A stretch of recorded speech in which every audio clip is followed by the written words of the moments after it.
This is former TNA World Champion Raven, and you're listening to TNA Cross the Line podcast.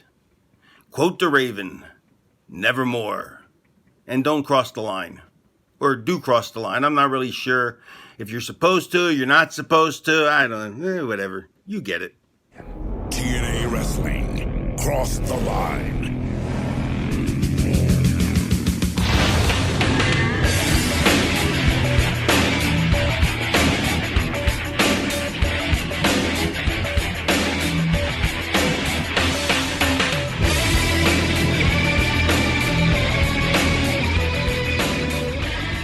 And we're back with episode 67 of the TNA Cross the Line podcast. I'm Bob Colling Jr. With me, as always, is Dallas Gridley. And Dallas, this is the week of a big rematch. Well, I guess it's not really a rematch, but it's the second time these guys have wrestled in a singles capacity. It's Jeff Jarrett going for the NWA World title against AJ Styles. They've been building it up as a rematch back from June. But that match also technically involved Raven, so it's not really a singles rematch. They've been building it up. The Hulkster's probably coming. Bound for Glories on November 30th. Excitement's in the air. I am pumped. I've got a cough drop in my mouth, so I got probably endorphins going into my brain, and I'm going to freak out. How are you feeling about this week? Well, I'm definitely not pumped because of a cough drop, but... Endorphins, baby. The cough drops just get me going like I ran a mile. I love it. And Bob's going to start drinking cough syrup soon. It's going to be a wild show today, guys. Well, you know, funny story about cough syrup. So yesterday after work, I had some cough syrup. And it's like 1 o'clock in the afternoon because I worked till 1. And I'm sitting down and I'm like, wow, I'm fucking tired. And I didn't even work the full day. I went in at like 9, right? So you got to get the non-drowsy, man. Sarah looks at it and she goes, did you drink this one? I go, yeah. She goes, yeah, that's NyQuil. Oh, shit. I was like, what? And she was like, you drink NyQuil. So like, she's like, are you tired? I'm like, yeah, I'm a little sleepy. Well, there you go. You idiot. So then I fucking took a nap at like 3 o'clock in the afternoon. And you never woke up, did you? No, I did. I woke up at like 7, but then I was still really tired. That's a good point, because you did, yeah, because then you were texting me at like 10, asking if I was still up, when really the question should have been, are you still up? Yeah. Yeah. So that was a thing. But in my defense, the I feel like NyQuil is usually in a, like the liquid's usually like purple. Like I always thought it was a different color. Mm-hmm. Which I guess it's not. And then she goes, well, like the wrapper is like blue. I don't know if I realized that. I haven't taken that shit in so long, but I guess I didn't realize it wasn't like a darker color either. I always thought it was like a dark, like a bluish, purplish color. I think Sarah slipped something in your cough medicine. She might have. There's a really good chance. Yeah, but I've been dealing with a little bit of a cough, not COVID. Don't worry. I'm fully vaxxed, so I'll just throw it out there. Vaxxed, waxed, and well, ready for fall now because we're at the end of October, baby. That's right. Give me some pumpkin spice and a latte. I don't know. Well, I've been drinking more pumpkin cold brews than I'd like to admit, but needless to say, really? I'm in full fall mode, baby. Yeah, you're going all for it. You're damn right. Sweatpants weather, baby. Oh, it is, and I will soon be able to wear sweatpants to work because we are heading back to the office. No longer working from home over here. So they said you can wear sweatpants at the office. They said work from home casual, and the girls were like, "Hey, can we wear leggings?" They said yes. So to me, that was like, oh, the guys can wear sweatpants. So that's some bullshit. So yeah, my ass is wearing sweatpants. Get out of here. That is such bullshit. Get out of here. I think officially, by the way, speaking of pants, I think I'm gonna end up buying some of those Muggsy jeans. Oh, you have to let me know how they go. I think I'm gonna look into it. If it's actually worth it, I will do it. I keep on seeing ads, and people are like, they're being funny about it, so I might as well just do it. You're seeing ads because you went on the website. No, I didn't. I never went. I don't think I ever went. I only heard it from Brian Myers, and then on YouTube, I watch Barstool Sports lately, and then they have their own ad for it. So I think Muggsy's just expanding their shit. Oh, okay, that makes sense. I went on their website. I don't know if I've seen ads, but I've been getting weird ads. But that's a whole different story. Yeah. But yeah, man, this is a big show today. I can't wait for it.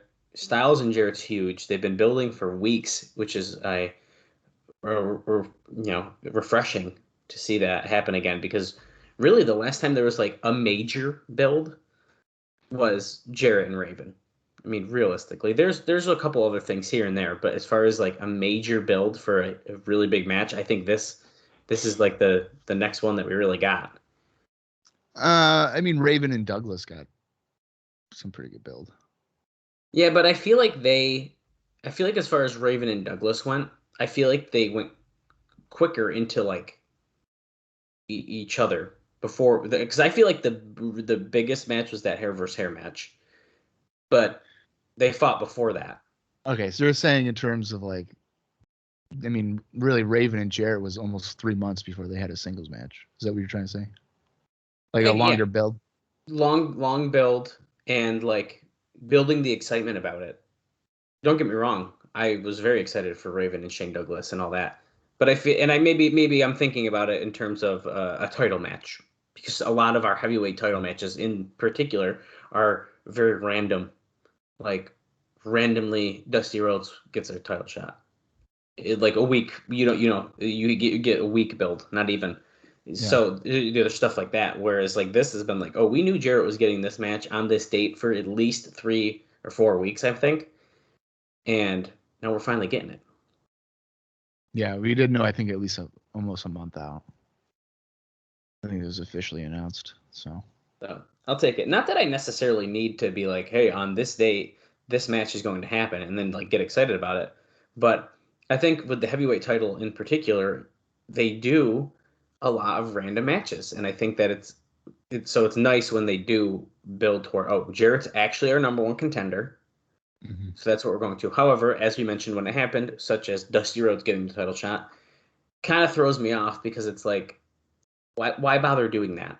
I get you're still trying to get people to watch the pay-per-views, but like, then if Dusty won the title, should I be more excited for Dusty versus Jeff Jarrett than I was AJ Styles versus Jeff Jarrett? I don't know. I think I would have been bummed out. No, I would have too, but in hindsight, I think they did a good job of casting doubt. I don't think they did bad with it, because Jarrett was pissed, and it was like, right.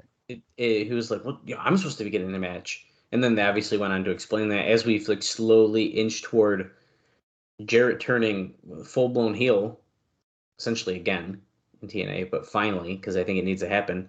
I still think that during this match on the show we're about to watch, there's going to be a double turn. I wouldn't be surprised, but when they were doing Dusty and AJ, I really didn't think it was a foregone conclusion that AJ would win, just because of the story that they incorporated with Dusty and Jarrett. So you could have that doubt of like, oh my God, Dusty could win this. Yeah. And then do a Dusty Jarrett, especially if you want to avoid having AJ lose. But I mean, I don't think I'd have AJ lose that Dusty. Well, I think that would have been kind of tough too, but yeah. But yeah, I mean, a lot's going down, man. We got a lot. Raven's still trying to work his way through the new church, which has been all sorts of fun. Michael Shane has both the Super X Cup trophy now and the X Division title. That was a couple weeks ago, but he's running the X Division. All sorts of stuff. We're seeing new faces almost every week. So yeah, we had Doring and Roadkill. Yeah. I mean, debut as a team last week. As a team, yeah. Sonjay Dutt made his debut last week as well. Sonjay Dutt, yeah. So Legend came back. About time. Yeah. Jarrell Clark and Mr. 630. He actually hit the move. He didn't win with it, but he hit it. Yeah. Abyss might have turned face from Kid Cash. Yeah, man. A lot's going down. We got a lot going on. And luckily, last week's show, we actually liked after they killed our momentum, man. Yes. 2 shows in a row, they killed our momentum. And then finally, we're back on our streak. Can we keep it going today? I don't know. Could we get a whopping 2 good shows in a row again? Or 2 thumbs up shows, I should say, because some of the other ones weren't bad, but right. But as far as last week, let's just do a quick rundown of the card. I got a few notes about last week's show, not a lot, actually very, very few, and then I got some news on our Bound for Glory event with Hulk Hogan, And we're going to talk about that before we get going on the show because, as we mentioned previous weeks, there's a lot kind of to unpack with that. So we're going to do that, and then we'll get into the show, as we will sprinkle notes throughout the show as well. But last week, on October 15th, this is what went down.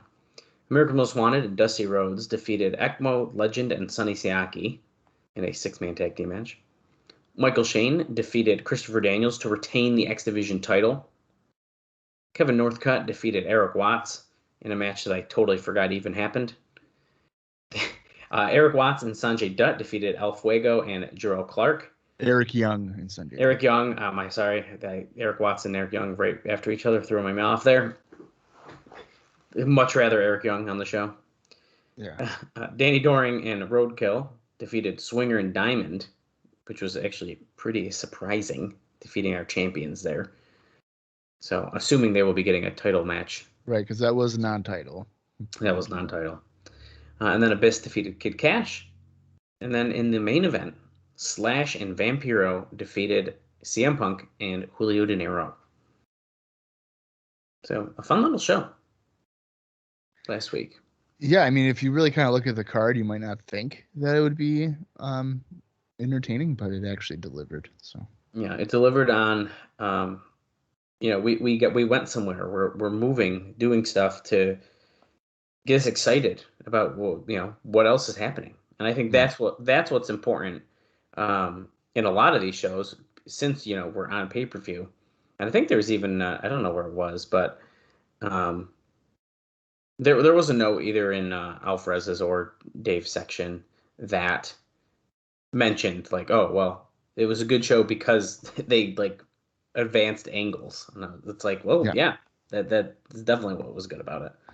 Yeah. So we gave last week a thumbs up. We ended up enjoying that show. So what do you think that the readers of the Observer thought? I'm going to say they went in the middle. Well, they actually gave it a thumbs up. 51% gave it a thumbs up. Only 20.4% gave it a thumbs down, and 28.6% gave it a thumbs in the middle. Dave says that the negative is that it seems like all the Hogan hype didn't mean much for getting people interested in ordering the weekly show. However, I think it's important to note, and I'll get to it in a second, that they had significantly more people in the crowd. So, what do you think was voted for the best match on the show? I'm going to say Michael Shane against Christopher Daniels. It was not. I think this is going to surprise you. It's actually Sonjay Dutt and Eric Young versus El Fuego and Jarrett Clark. That's pretty crazy, right? What about the worst match? Northcutt and Watts. Yeah, that's a pretty easy one to pick out. And actually, here's the note I was just referencing: is that the show didn't have much in the way of good matches, but at least it was building toward a direction. Crowd was up almost sold out with an estimated 1,200 people, probably because of the local hype that it was in the local newspaper that Hogan would be coming in at some point and that something big is going to happen. So, pretty interesting. Well, and I think it's important, though, like, yeah, the matches may not have been, like, great, but if you have a show full of, like, decent matches, but then you're also continuing angles and advancing stuff, it's going to make for a good overall show. Yeah, absolutely. Yep. And also, bouncing off that Hogan point there, Mike Tenay was instructed to push Chono hard on commentary because Jeff Jarrett is trying to put together a business deal with New Japan. So I think that's pretty interesting. Smart. Yeah, it's very smart. I didn't think about it. I mean, especially if you look at the current wrestling landscape, that's very smart. Mm-hmm. Yes, it was. Dave praises Sonjay Dutt, saying that he was a very impressive newcomer who they had been talking about since he did some cool moves on the MLW TV show in his debut. So really, that's where they kind of ended up finding him and like what he was doing. But the crowd definitely seemed to be into him. So that's good. Also, Chad Collier had a hot explosion match with Chris Sabin and was said to be the best or second best match of the night. But because Collier played the Doctor on Raw 2 nights earlier as a rib, Mike Tenay referred to him as Dr. Chad Collier. That's hilarious. I don't think I've ever heard anyone, and this is not going to be meant as a knock because I think Collier's a decent worker, but I've never heard somebody say that Chad Collier had a what was the phrase, a hot match? It was, yeah, hot explosion match. Yeah, I don't think I've ever heard somebody. He's more of like a technical wrestler. So when I envision a match with Collier, I'm not expecting it to be like some kind of hot match, hot action. Yeah, that's a good way to think about it. That's funny. Yeah. I only got two more quick things, and then we got some news on that Bound for Glory show. And one of this is the return of the Rash Report, Bob's favorite segment, Okay. which has returned after a several-week hiatus. So that's why we haven't been talking about it, I guess. I didn't realize. Borish claimed millions of new eyeballs were watching TNA each week thanks to Explosion. Even though it's probably a few 100,000, maybe. Well, he's leaving out of probably a major point here. It may be available in millions of homes, but I think the notion that it's being watched by that many people is ludicrous because I read something the other day, like you mentioned MLW in 2003 here. Well, I saw something for MLW in like 2020, 2021, and they're on Vice. And Vice is available in millions of homes. And it had like a quarter breakdown of the ratings of how many people watch their shows. And I think from each quarter for the year, for the 2 years or whatever, they haven't been above 21,000 households. So it's usually between like 4,000 and 21,000 households. So Explosion could be available in, let's say, 3 million homes, because obviously it's a syndicated show. It's not picked up by all the markets, whatever. So let's say it's 3 million homes. Does not mean that 3 million homes are watching it. It likely means, and I think it was in reference to pay-per-views, it was like in the market of New York, 300 households were watching TNA pay-per-views. So you're looking at probably 200 households in various markets watching Explosion. So I love Jeremy Borash's optimism, but it's not very realistic to suggest that millions of people are watching Explosion. I will say this, though, Scott D'Amore, I'd watch fucking Explosion. I'd sign up for the TNA Plus or Impact Plus fucking app if you gave me goddamn Explosion, you piece of shit. Just do it. What are we waiting for? I'll give you $71 a year for some Explosion. Yeah, I would give you $71 a year if you didn't if the app worked and I didn't have to get a refund through PayPal the last time. But hey, I'd give it a shot. I'd give it a shot if you gave me Explosion. Yeah. Hashtag we want Explosion. Tag Scott D'Amore. Tag the Impact Plus app. Tag Impact Wrestling. If enough people are tagged, tag Scott D'Amore, he has to do it. We're gonna have to do it. I mean, they have to listen to the fans, right? Yeah, I would have to think so. Yeah. Well, there may not be millions actually watching now, but there is a huge new list of affiliates up at NWA-TNA.com. So who knows? Maybe we're going to get more eyes here eventually. You never know. And that's also, by the way, Jeremy Borish says that. I'm still on the Rash Report. Right. I don't think it was ever available in Syracuse. I never once in my life saw it. Then we'll say it probably wasn't. Yeah. So. He plugged this coming week's show like crazy, which makes sense. He didn't. I don't think there's anything listed here, but the new DVDs are selling rapidly. We discussed those last week, I believe, or the week before. He also said that Tiger Mask was going to be appearing on the November 30th show, and Alvarez says, "I assume he means Tiger Mask 4 from New Japan," which makes sense. Borash said that there would probably be a fan convention of some sort prior to the November pay-per-view, which is being called Bound for Glory. And then he also says, yes, those darts were real 2 weeks ago when Slash was making a pincushion out of the back of fellow New Church member Sin. And for the past several years, Sin has been part of a traveling freak show similar to the Jim Rose Sideshow Circus. So he was like a carny, and maybe he darts thrown in his back at that. I mean, I kind of got vibes from that, like a dark carnival type of thing. Mm-hmm. It was gross because Yeah. like that's gotta. I mean, I'd be screaming like a little bitch if somebody did that to me. So. Yeah, absolutely. Okay, so let's talk about Bound for Glory, man. I'm gonna start it off with a interesting line that Jarrett gave us in a statement regarding the Hogan New Japan angle, and he says, "quote I just got off a plane from Tokyo, and man, I've never felt more excited in my life. The feeling of my guitar breaking into a million pieces over Hulk Hogan's head was the greatest feeling I've experienced in a long time." Which I think is an absolutely hilarious line. Oops. But let's not get too excited. Because TNA's proposed biggest show in history, the November 30th Bound for Glory show, was postponed on October 21st when Hulk Hogan pulled out of the show, citing a knee injury suffered in his match 8 days earlier with Masahiro Chono. Are you kidding me? He's already backed out of it? Yep. Son of a... Wait a minute. On what date? The 21st? Yep. So the day before this fucking pay-per-view. Yep. Oh my god. Oh no. What are they gonna do? Are they ever gonna... All right, here's the thing.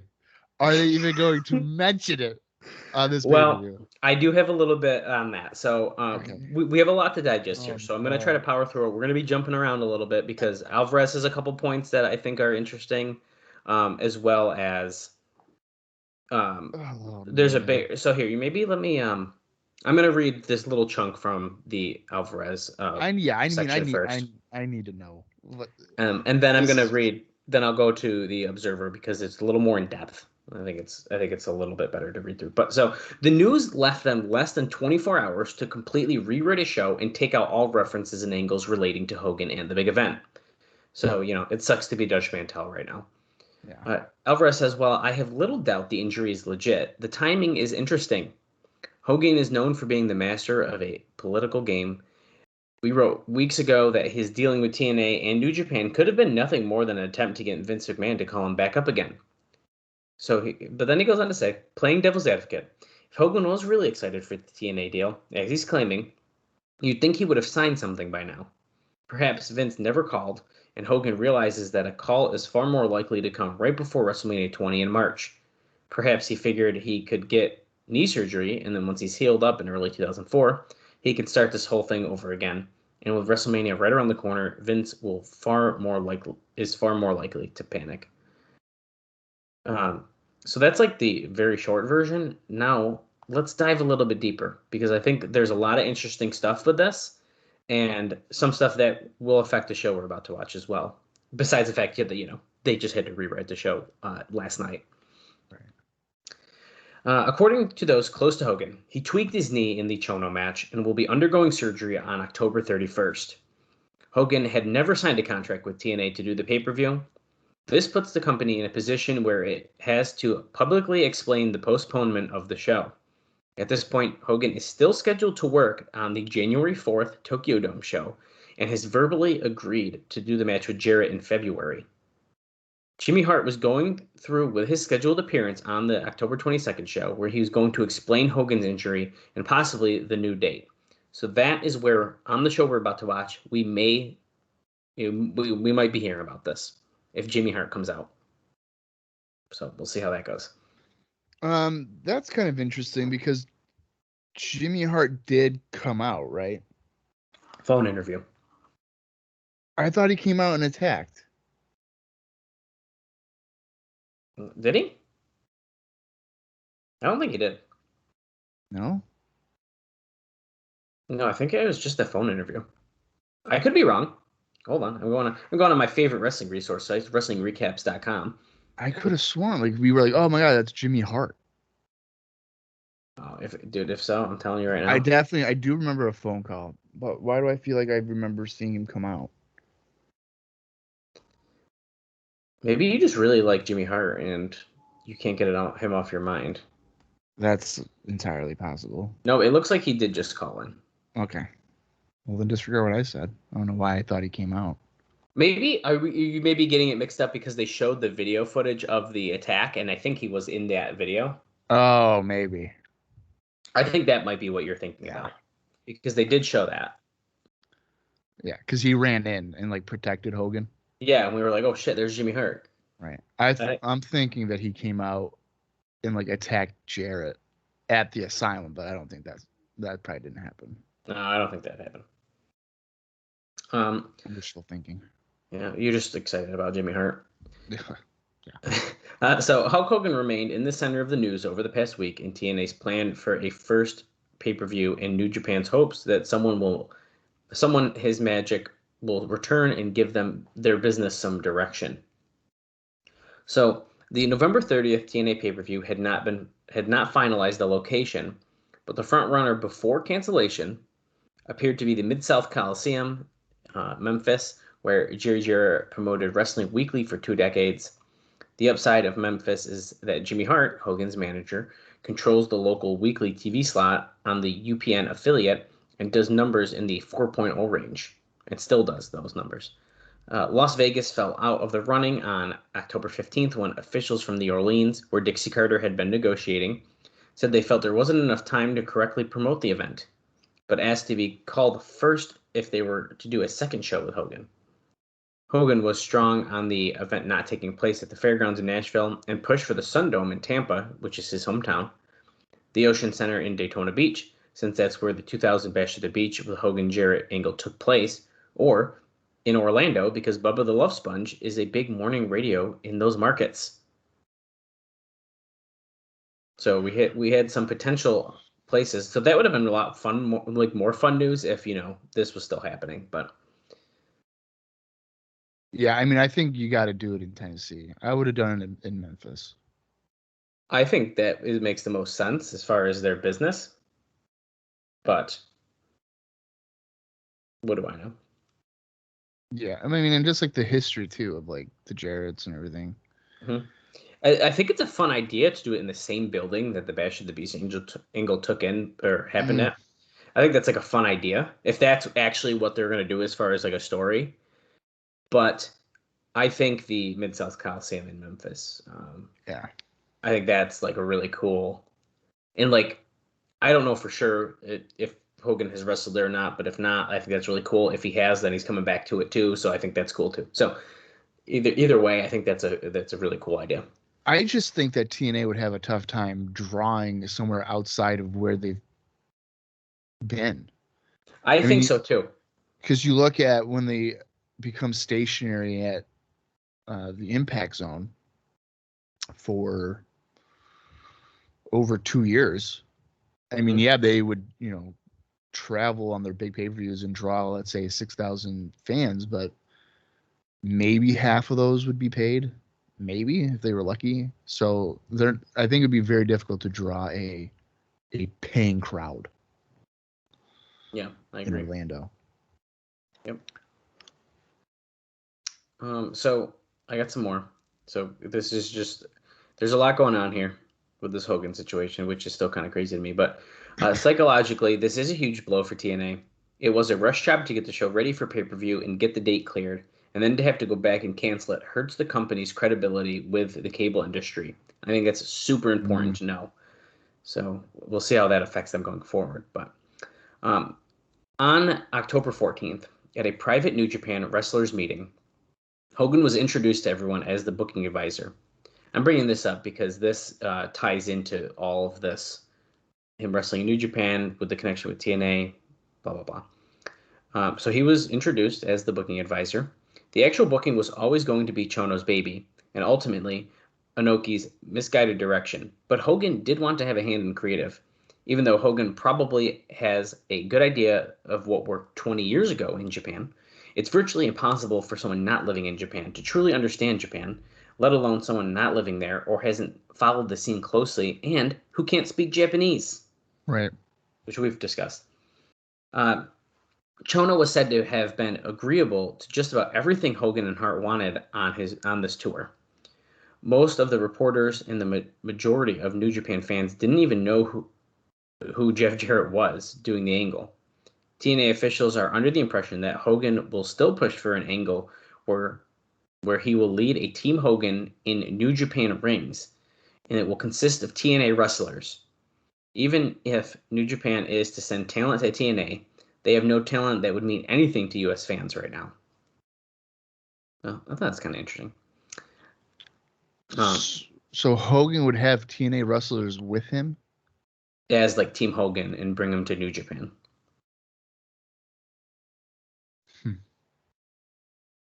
They must really think that TNA was ready to work with TNA, because he never signed nothing, but they're like, we still think he'll bring him. He'll do something with us. Who do you think he would have with him?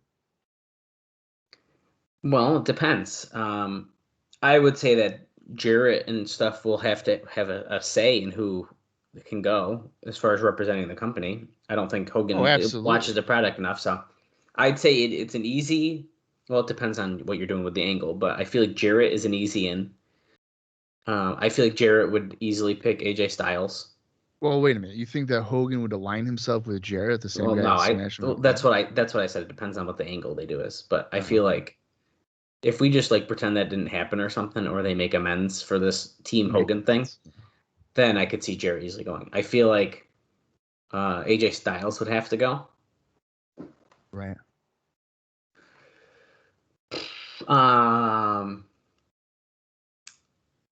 It's tough. I could see him sending Abyss.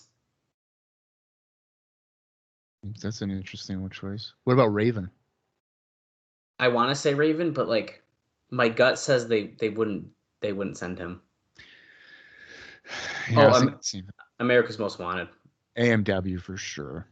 So let's say so I don't know how many people I just named. So I'd say America's Most Wanted. Let's say it's a 5-man team, right? America's Most Wanted, that's 2. Styles. I think I'd be shocked if Jarrett wasn't on a team, essentially a TNA team. I'd be shocked. Yeah. But we could pretend he's not, and then I could see Raven. I could see Abyss.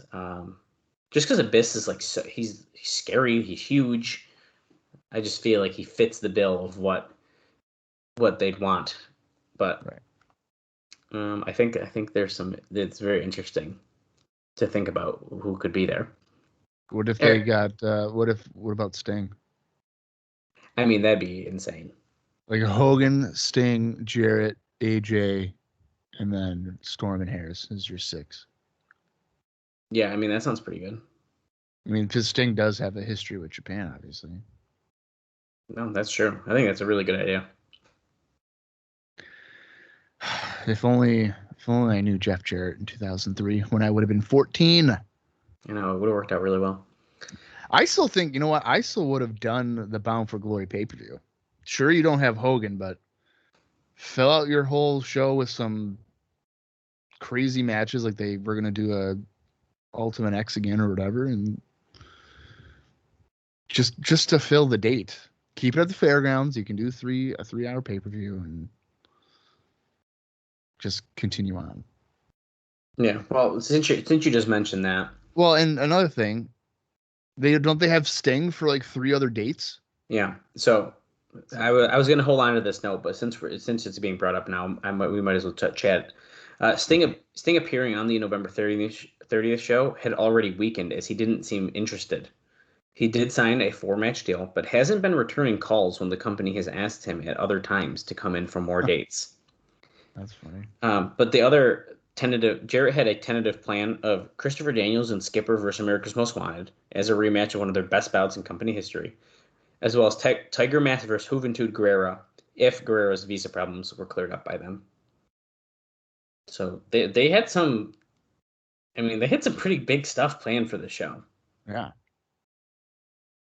Yeah, they really did. It's kind of a shame. But heading back to Hogan here, because this affects us directly as well. As the story goes, due to Hogan's instance, Vince Russo was to be gone from TNA for the present with an angle shot to eliminate his character on October 15th. So he's supposed to be gone as long as Hogan was involved. And the Hogan deal had only been agreed as a one-shot. Dutch Mantel will take over as lead writer with this week's show, and it was with Jarrett as the main editor. And Scott D'Amore also having an impact in an agent capacity. So the angle ended up almost disastrous. Russo actually speared Jarrett out of the ring and then speared him over the guardrail. Right. Jarrett took over, eventually whipping Russo with his belt, trying to time to offense when hitting him in the back with a pulled chair shot after a pulled chair shot. Russo had refused to blade for the angle and was taken out in an ambulance. So, that we discussed last week, is this him writing off because of this? And it very much was. Yeah. So he refused to do a blade job. Yeah. Okay. So right there, if I'm a talent, if Vince Russo would ever come up to me and be like, hey, we need to hang you from the rafters and you need to do a blade job, I'd look at him and I'd think, would you do it? Right. And if he said, yeah, I'd be like, you're a fucking liar because you didn't want to blade for Jarrett. You see, that's the thing. That's the difference between a guy like Russo and a guy like Vince McMahon. Vince McMahon has proved on numerous occasions, I'll fucking do it. I'll That's even true. show you how I want you to do it. So then you feel comfortable doing it. So Vince Russo isn't comfortable blading, whether he's not comfortable himself blading or having someone else blade for him. You can't then turn around and be like, hey, Slash, you want to slash your forehead for me 15 times to get some good color in this chain match tonight? Thanks, pal. It's really crucial for the story.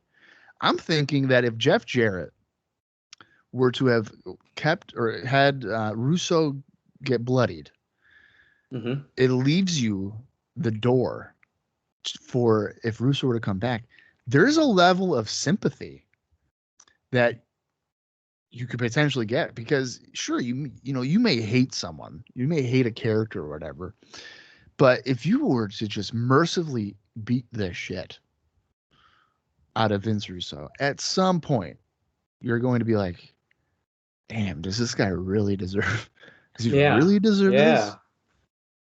So that's something you got to think about. I mean, really, he got beat up with a chair a couple times and like the belt, and then he did a stretcher job. If Hogan's already out, I would imagine by the end of the year, Russo will be back on television.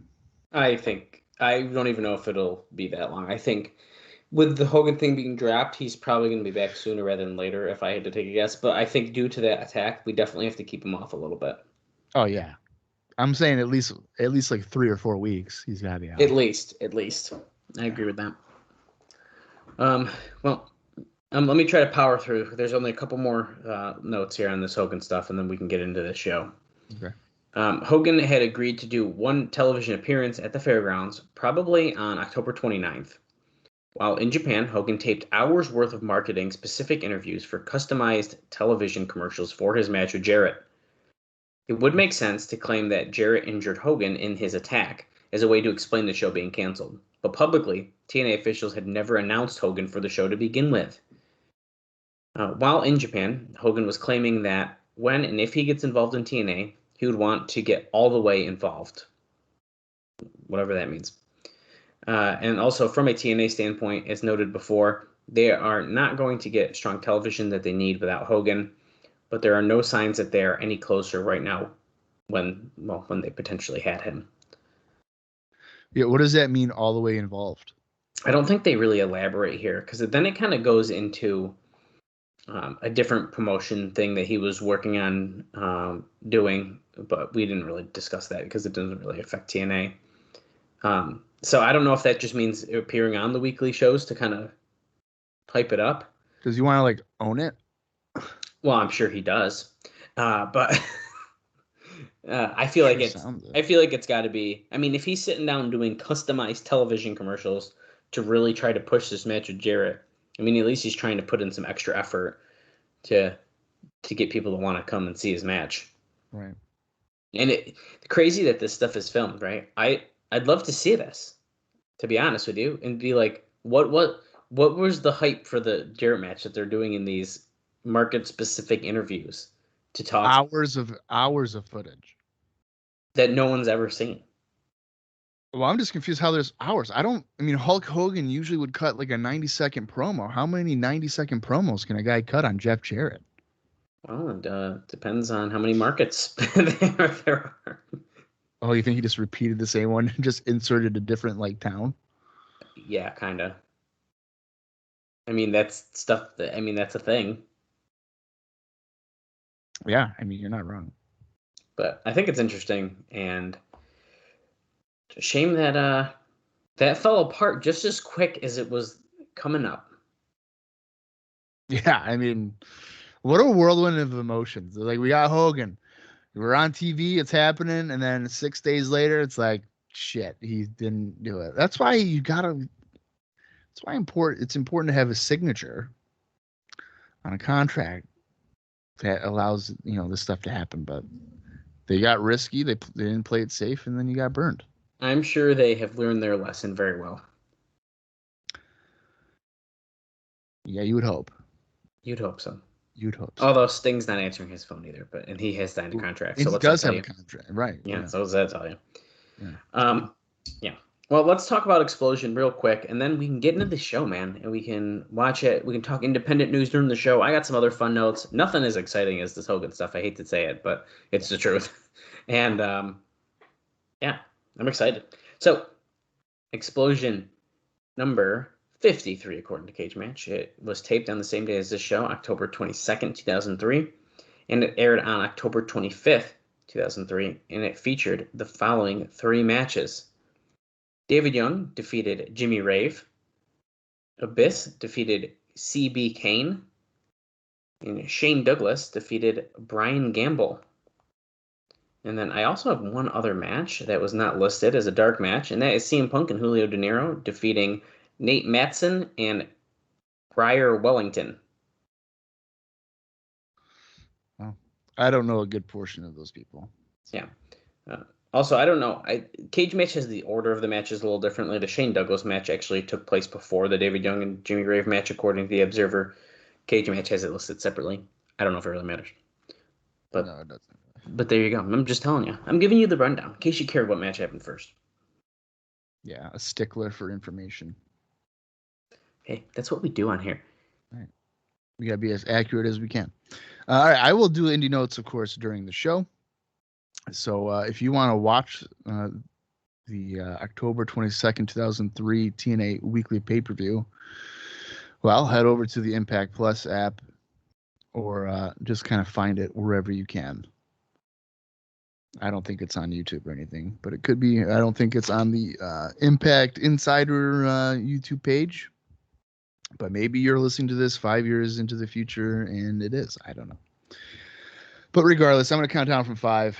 And when I say play, hit that good old-fashioned play button and watch along with us, or just listen to us for the next hour and 50 some odd minutes. So here we go. 5, 4, 3, 2, 1, play. Oh, geez. Road Warrior Hawk passed away 1958 to 2003. Mike Hegstrand is his name, his real name. Well, that's a sad way to open the show. Yeah, for a big show feel, that's kind of a bummer. Yeah, for real. What the heck? Well, and actually, yeah, the Road Warriors made that quick appearance as well. So yeah, it was like what, 2 weeks, 1 or 2 weeks. Yeah, which was pretty cool. But yeah, I mean, technically, it was they did make a debut. So we're getting a highlight package about. First, it was Raven in the new church because he was dragging Mitchell. He's foaming at the mouth. Now we're seeing Styles talking with Vince Russo in the back. Russo saying, "Stay out of my business." We know where this is leading. And there is Hogan. And then there's the guitar shot heard around the world. An iconic TNA moment. There's Jimmy Hart. Wow. Choke on that, slap nuts. I'm actually surprised they kept it. Well, I guess if they're going to talk about an injury, I guess. That they're out. I have a feeling that's what's going to happen on the show. I don't see why else they'd be showing this again. It's got to be the out. So yeah. Or is he going to call him a coward and he back down? I could easily see that being a thing.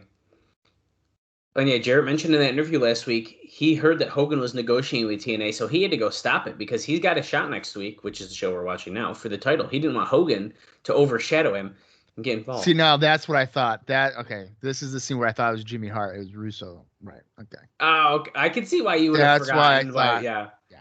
All right. Well, the way Russo's dressed is like kind of funny here. Yeah. Because I remember watching the show. I might even said it because like his outfit initially you would think maybe it was Jimmy Hart's like spray painted like coat. Yeah. All right. That makes sense. I'm glad I'm not going nuts. No, you're not. You're not completely nuts. Just a little bit. Just a little bit. I don't think I have any fun news that we can talk about during this opening package. There's the ambulance job there. Really beat the shit Whoop, out. whoop, whoop, whoop. Vampiro. Ruining the life of the Gathering. CM Punk getting busted open.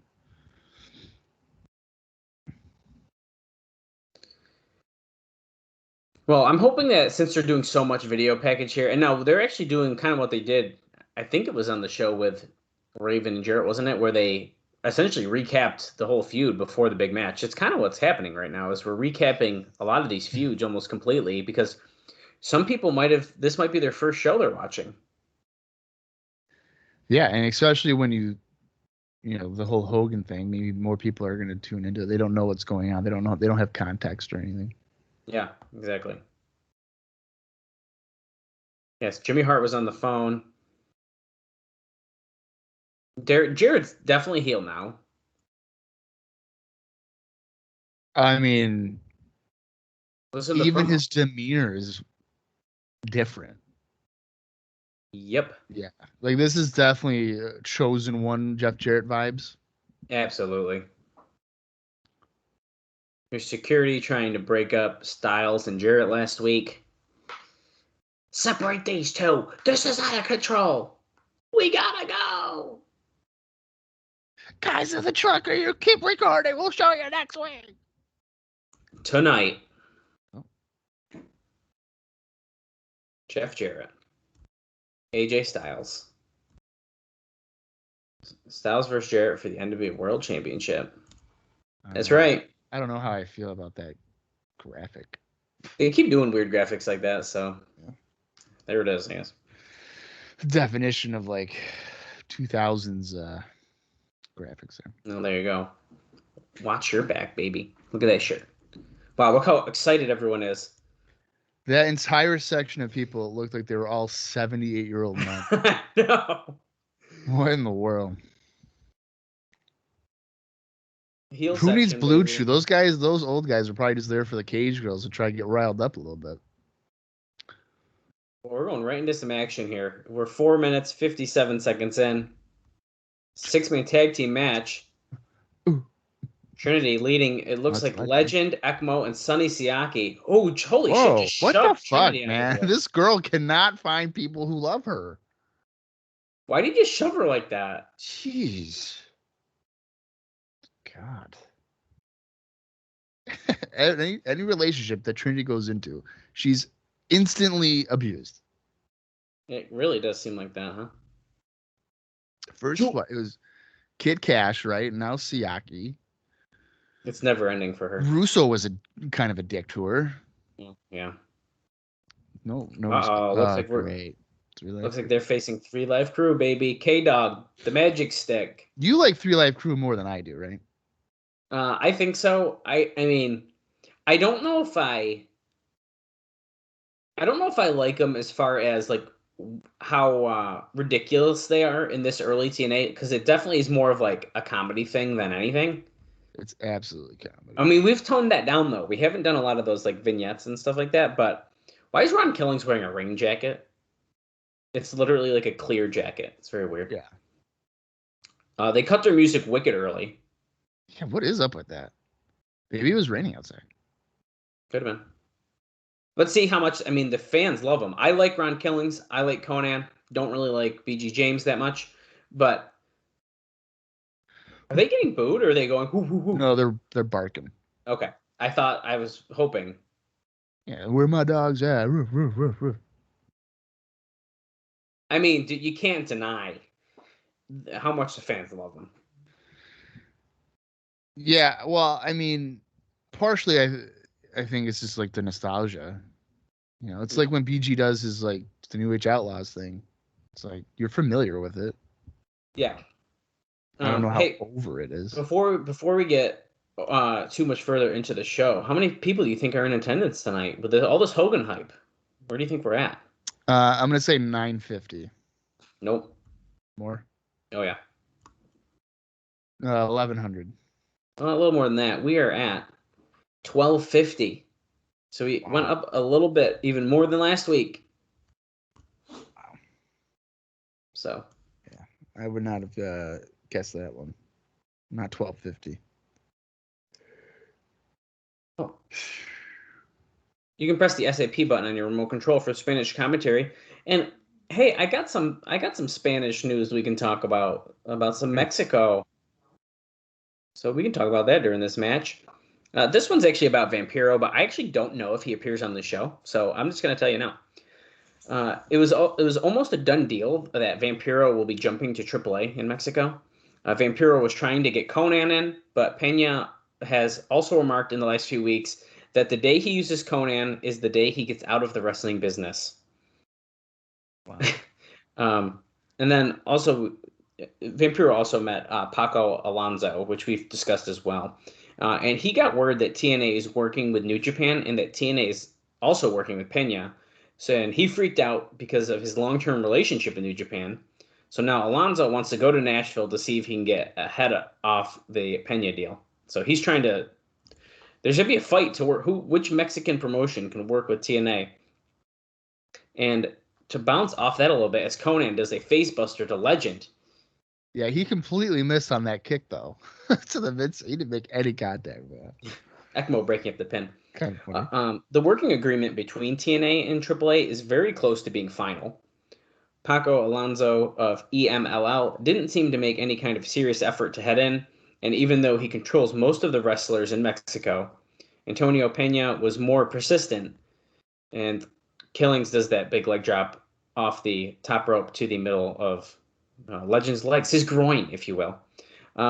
Pena and Armando Quintero, who does the translations for him in their conversations, as Pena does not know English very well, are talking on a daily basis. Pena invited people to come to Monterrey for the Hector Garza versus Latin Lover hair versus hair match, which will be huge. Word we get is that instead, Jarrett and Quintero are expected to go to Mexico on November 28th for the Mexico City Big Show headlined by La Parka Jr. versus Cybernetico in the Mask vs. Mask match. So there's lots of drama and fighting about who is going to work with who in Mexico. Yeah.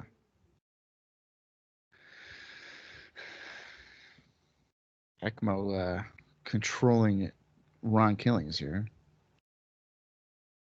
And poor Conan can't catch a break in Mexico. People have to leave the wrestling business before Conan is going to work with them. Well, again. when you cause issues and then you try to fucking come back, what do you expect to have happen? What do you expect? If the crowd stays this hot for the whole show, this is about to be pretty good. I think they're going to. I mean, it's a fairly big. It's a bigger card than usual, really. I mean, like the whole format of the one big card a month. Like this is definitely that show. Yeah. Legend laying in some kicks to Killings in the corner. He runs at him, and of course he gets the boots up. Couple right hands. I kind of wish they would do more with Ron.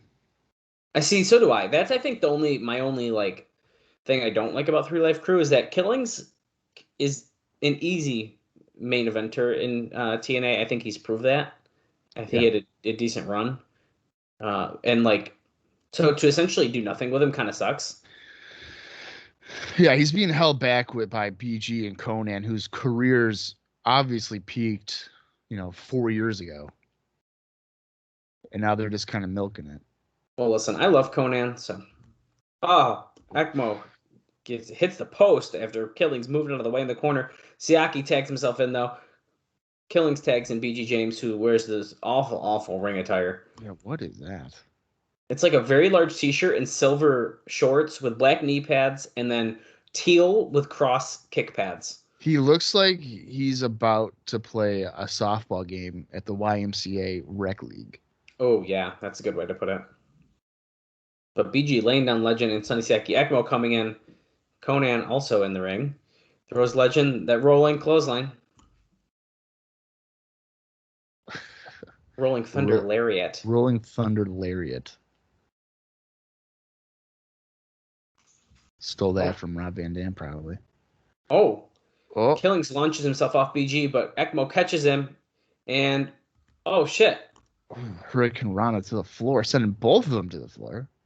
Sonny Siaki knocks BG from the back. Oh, nice. Nice suplex. Trinity, who has more clothes on than usual. She's wearing her old red latex attire. Accidentally dropkick Siaki. Great. We're gonna see the pump handle slam. That just means Siaki's gonna fucking slap her now. And that's a 3. Wow.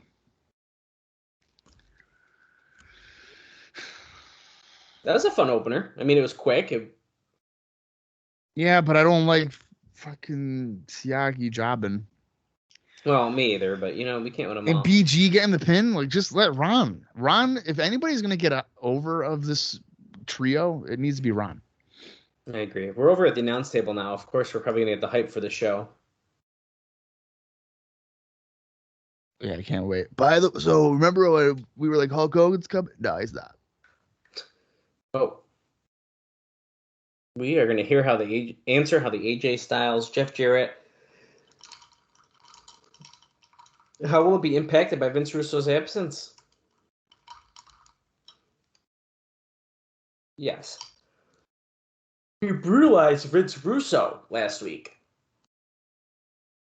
He also called this a night of champions because all the titles are on the line tonight. Yeah, well, sorry to break it to you, but the titles are almost on the line every week. Yeah, well, tonight's bigger. I don't know about that. Oh. We're going to address several rumors. Wait a second. Mike Tenay has a special guest tonight. Rumors involve Hulk Hogan, Bound for Glory, and the confrontation between Jarrett and Hogan. So, wow. I wonder if it's Jimmy Hart. It's Brutus the Barber Beefcake. Oh, God. I wish it'd be somebody that is like not connected to Hogan at all. Swinger and Diamond versus Roadkill and Doring tonight. Raven takes on Slash. America's Most Wanted versus the Mystery Team. I forgot that was announced. Oh, I forgot about that. And they said Kid Cash is match as well, I think. I heard his name at least. But I missed it, so. Scott Hudson in the back knocking on a door, which is like this is everyone's locker room, usually Jarrett's. Yep, there he is. It is. Shockwaves throughout the wrestling world.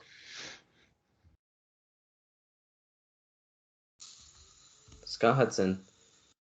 He's never seen Jarrett be like that before. The vicious attack by Vince Russo. Scott Hudson, for 4 months, Vince Russo stood in the way. That's why he just decided to beat the shit out of him last week. After 4 months, he couldn't take it anymore. Sick and tired of this. Oh, Dusty, baby.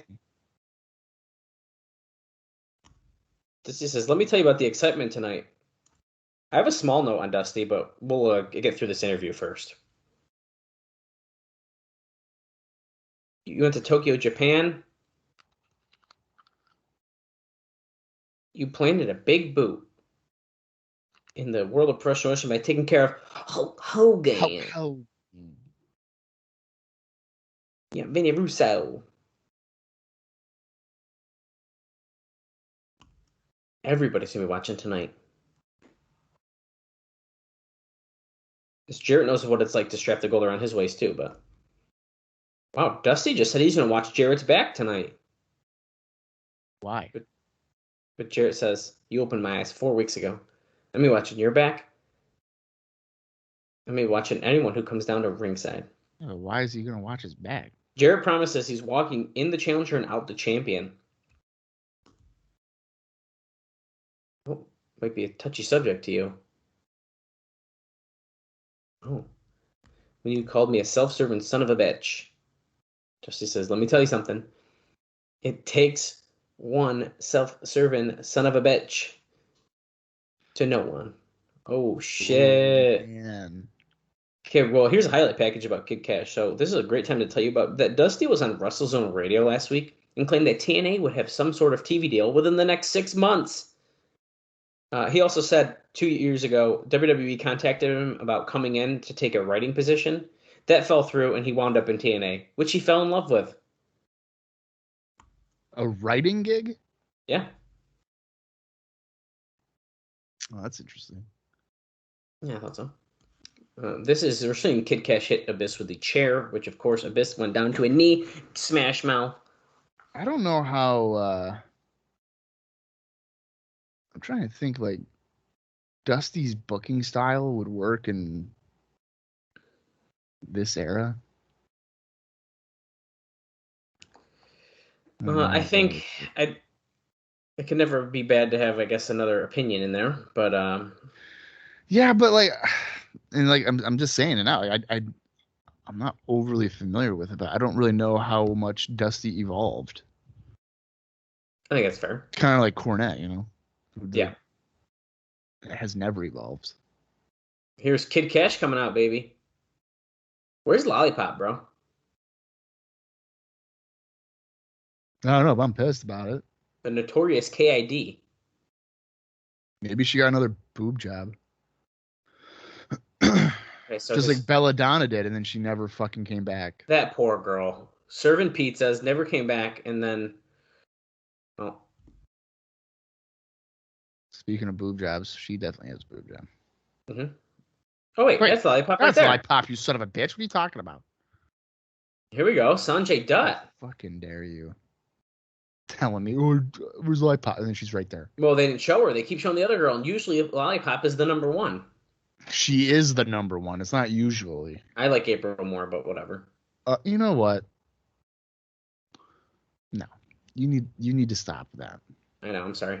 So Kid Cash, they made a mention to it. He's kind of put his X Division stuff behind him for a few months as he's been teaming with Abyss, but here he is in an X Division match with Sonjay Dutt. I like how Cash is saying, Sonjay, you're small, but Sonjay's taller than him. I was just gonna say that. So it's like, what are we talking about? Mike Posey, our special referee. Our referee for the match. I mean, Mike Posey's a special ref. Come on. Guess. This could be a good match. Hell yeah, it could. Kid Cash with a hammerlock slaps Sonjay in the back, grabs his pants. Nice. Arm drag. Punch. Off the ropes. Reversal. Kick. This is wrestling. Oh, God. What do you hate? What do you hate more? Do you hate the "This is awesome" chant or "This is wrestling" chant more? Oh my God, that's a tough one. Because I'll be honest, I would say that "This is awesome" chant, when something is actually awesome, I don't hate it. But the "This is wrestling" chant, I think I hate because no shit. That's exactly what I was gonna say. Yeah, this is awesome. Is like if I do think something was great, I will chant along with that. But I'm not gonna chant "This is wrestling" because obviously it's wrestling. And at last week we discussed our fun 3 days worth of wrestling shows that we attended together, and there was a guy at the AEW Dynamite who had a sign that says "This is awesome sucks." It was a ginormous sign that was on TV quite a bit as well, so I'm sure people saw it if they watched. But he actually sat behind us in Syracuse for the 2CW show, which you can watch at 2CWlive.com for free. And well, I heard him complaining, and he was spitting all over my girlfriend as he was complaining about "This is awesome" sucking. And he was just like, "Yo, I fucking hate this. I get so fucking mad when they chant this." I mean, he was getting really heated. If I had known that, I would have turned around and chanted in his face. I'm not gonna get mad about it. Oh no, dude, he was legitimately getting pissed off. Cash was just on the floor, comes in with a springboard. Supposed to be like drunk? No, I don't think so. I think that's part of the problem. He was actually getting angry Wow. and spitting everywhere when he's yelling. Of course he was. And so was the guy behind us at the Binghamton show, who was also spitting on us when he was trying to get chants started that just weren't starting. Look at this. Oh fuck. Oh. Romero Now you special. said that Oh, they face first in the match. You said they found Sonjay at an MLW show, right? yeah, that's where they got impressed by some of the stuff he was doing. Yeah, I think that's in reference to the MLW War Games show in September, because he did an incredible like triple jump dive to the floor, and I like lost my mind when I first saw it. Wow. Yeah. Cash is on the top rope and going for a splash, but Sonjay moved a little early, so Cash said, "Fuck it, I'm doing it anyway." I'm gonna do it anyway. Let's see, Sonjay Dutt going, nope, reversing that Irish whip. Springboard, back elbow off the second rope. That was a nice springboard, like missile back elbow there. I like that a lot, yeah. Cash into the corner. Whoa, whoa. It was like a spinning flatliner, kind of. Ooh, 2 count. That was cool. I'm hoping, last week Sonjay was impressive. Here, he's already pretty impressive. The match is still going. I kind of hope he's going to be sticking around for, a more consistent basis. Yeah, I think he's one of the better introductions that they've brought in. That's what I'm kind of thinking, yeah. Cash climbing to the top of Sonjay, kicking his leg out. I mean, he's a great fit for what the X Division should be. Unique Exactly. moves. Mm-hmm. Hasn't been overexposed, so it's not like you've seen it a whole bunch. Yep.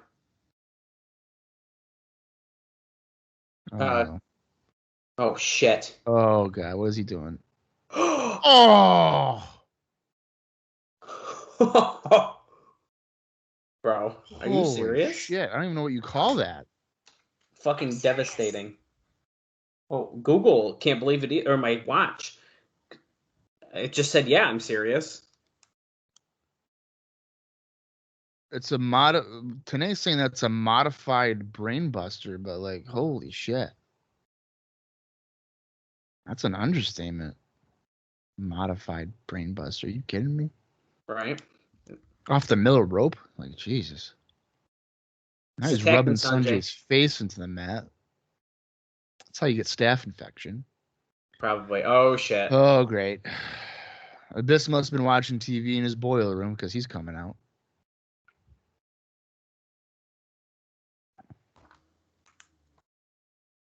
Yep, there we go.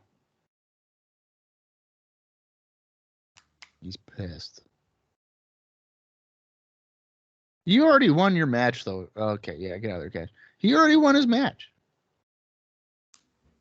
He's saving Sonjay, dude.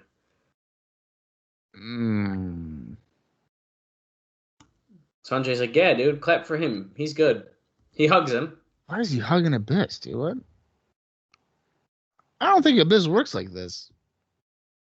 I don't either. Because here it goes. Oh, great. Black holes. Yeah, there you go. And then Cash was probably like, what the hell is that? Are we friends now? Well, no, he's going after him again.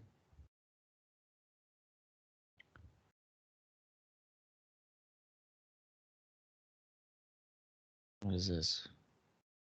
Siaki, ECMO, Legend, and Trinity are yelling at something. It's a door. We're trying to get in. Is it a door or a curtain? Oh, there's a door there. Let's see. AJ Styles is not even letting him in the locker room. Okay. Scott Hudson's like, what's going on? Sonny Siaki's like, dude, it's not time right now. Dude, it's not a good time right now. Scott Hudson, I'm not getting anywhere fast with these guys, so back to you. NWA Tag Team Championship match is up next. Taglines, Dorian Roadkill, non-title win last week. America's Most Wanted cost Diamond and Swinger. That's right. You know it. ECW so rivalry renewed in NWA. speaking of my indie notes, I already fucking forgot. Oh, Sonjay. He teamed up with Slick Wagner Brown, losing to Grim Reaper and Slugger in a scramble that also involved Danny Doring and Josh Daniels and the Ring Crew Express on October 16th for Ring of Honor. And I guess it kind of ties in with Danny Doring, so it kind of no, bends. that works. Yeah. I probably should just leave like my phone somewhere. I don't remember. Can I do it here? Yeah. Okay, we'll do it that way. Dan Doring and Roadkill, the guys that should have been the ECW Tag Champions far sooner than they were. This is the NYC. Simon Diamond, Johnny Swinger. Do. Do you have anything on these guys before I say something? No. I don't want to cut you off, so. No, there's nothing for Swinger or Diamond. I like that Gilberti's doing the cornet with the fucking racket. Oh, he is. That's probably on purpose. It's got to be. And David Young is also with them.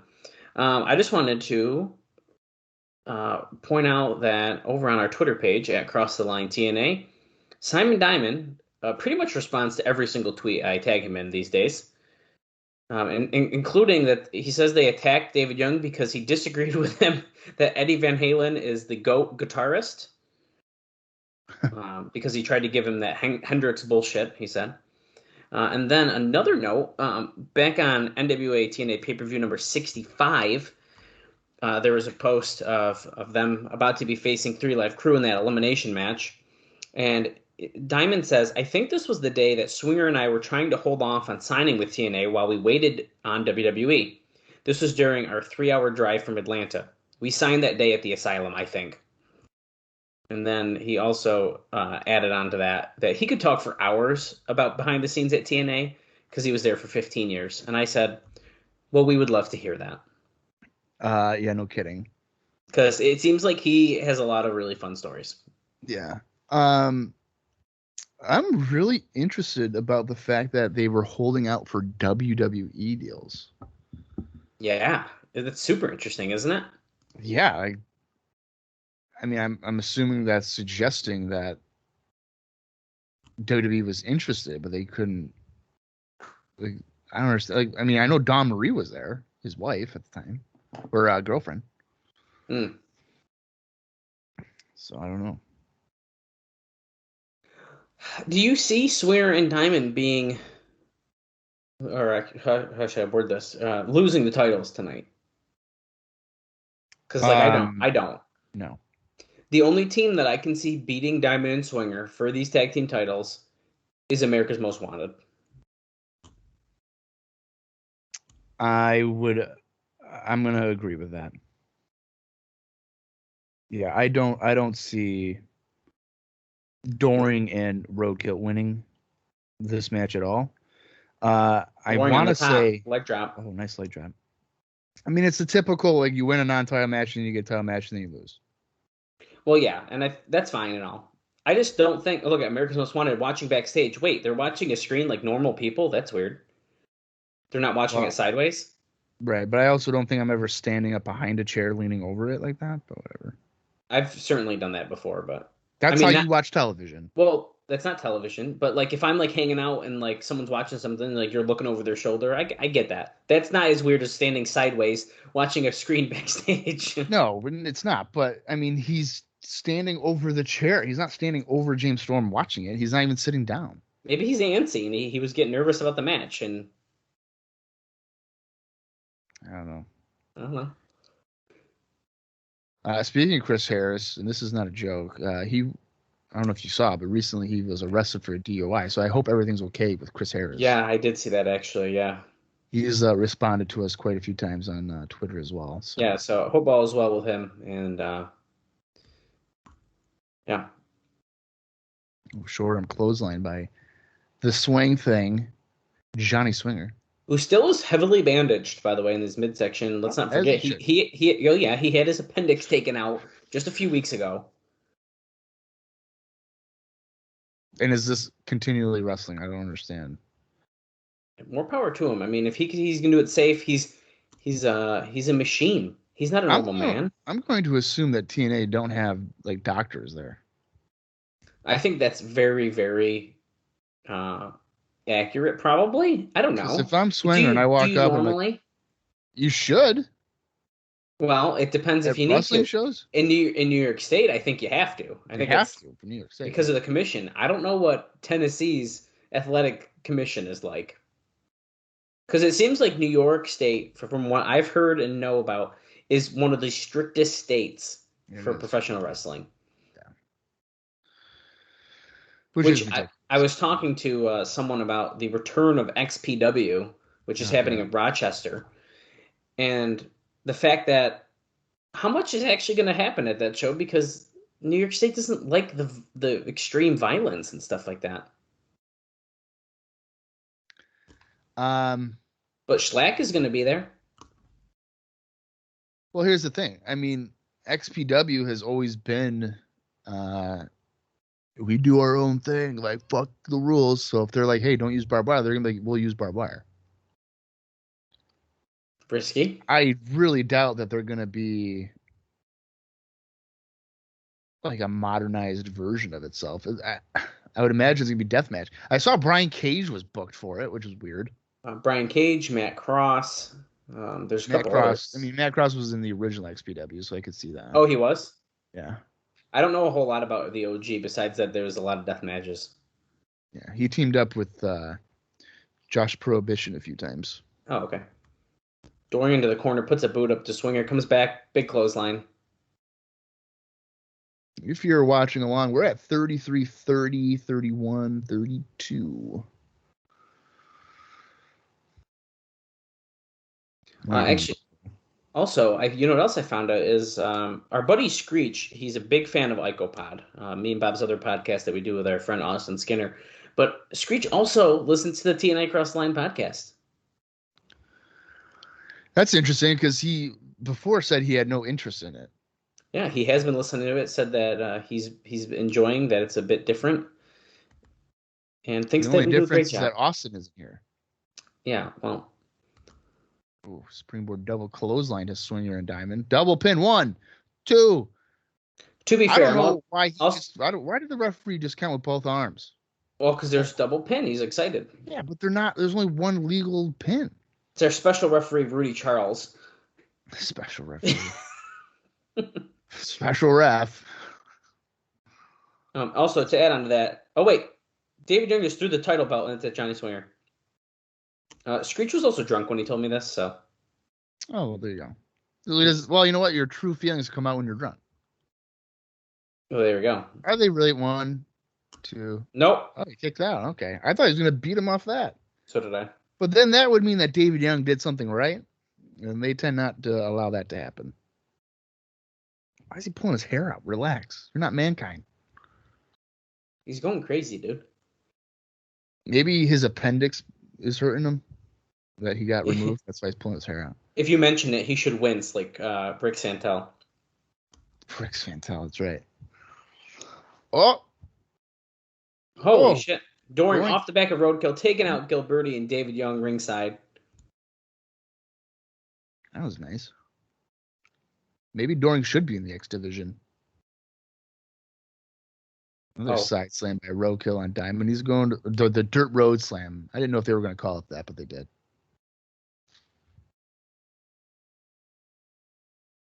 Oh, shit. Roadkill on the top rope. Big splash, but Diamond moves. You've heard the story about Roadkill, right? In WWE? I don't know. Oh, problem solver. Well, they fucked up the problem solver, but you know what? 1, 2, 3. Sometimes just the thought of a move can keep you down for 3 seconds, and that's what happened here. So apparently John Laurinaitis saw Roadkill wrestle and immediately thought, this is a guy that should wrestle The Undertaker at WrestleMania. What? Yeah. I don't know. His glasses. I don't know if it was like have him beat Undertaker, but definitely a Mania opponent. Great. Okay, Shane Douglas, a prepaid announcement here, and he's staring at some girl's tits again. Yes, he did that last week too. Yeah. It's got to be the dancers, right? The TNA dancers. Do you think that's Lollipop? I do think on the right it's Lollipop. On the right? Oh, you know what? You're probably right. Yeah. Oh, next week he's going to unveil his new franchise.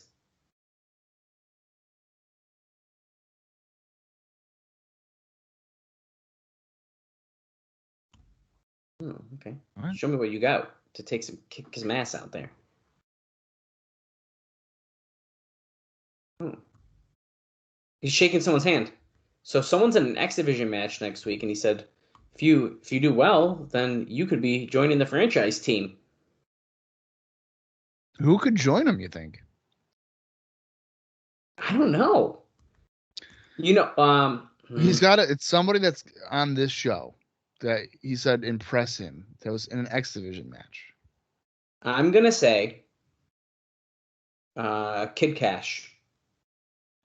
See, that's what I was thinking too, but I don't think Kid Cash would want to be secondary to somebody. I don't think he needs to be, but I can't see it being like, oh, Sonjay Dutt. I think that's weird. You know what I mean? I guess could maybe Michael Shane. Michael Shane could probably use someone, to be honest with you. Michael Shane probably needs help with the promos. So that was definitely the girls because you can see Lollipop's hair is the same exact as it was in that video back Oh, then. and she has her belly button pierced, which that girl did. Oh, you were looking at the belly button? I was trying to see because I feel like Out of everything in that fucking video, you were staring at her belly button. I was trying to look for cues of who it could be. Right. Okay. Yeah, dude. I love belly buttons. Yeah. I bet you do. Jesus Christ. Here comes Christopher Daniels. Have you ever licked inside of a belly button?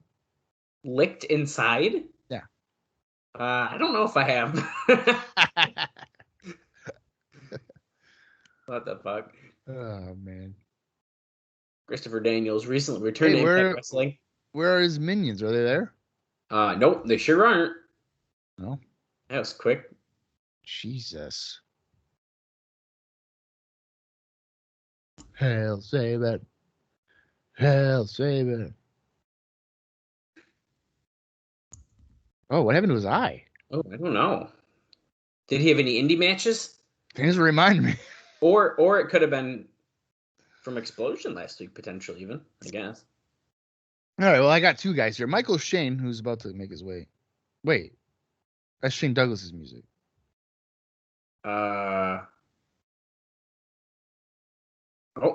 it's a remix. Did they just tell us it's Michael Shane? Yep. Yep, they definitely did. Because they did like a little, and then it went into Michael Shane's song. Okay, so it's Michael Shane, who's potentially going to be joining the franchise team.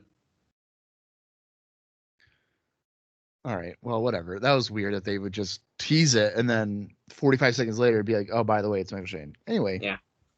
Speaking of Michael Shane, he lost to Eric Priest by disqualification on October 18th for MCW. And Chris Sabin lost to Matt Stryker with a Y on October 16th for Ring of Honor. Christopher Daniels didn't do anything over the past week. This is an X Division 3-way match for the title. No, I'm hoping this is good. I honestly don't know how this couldn't be good. I hate to say that, but how can this be bad? Look at the people we have in the ring.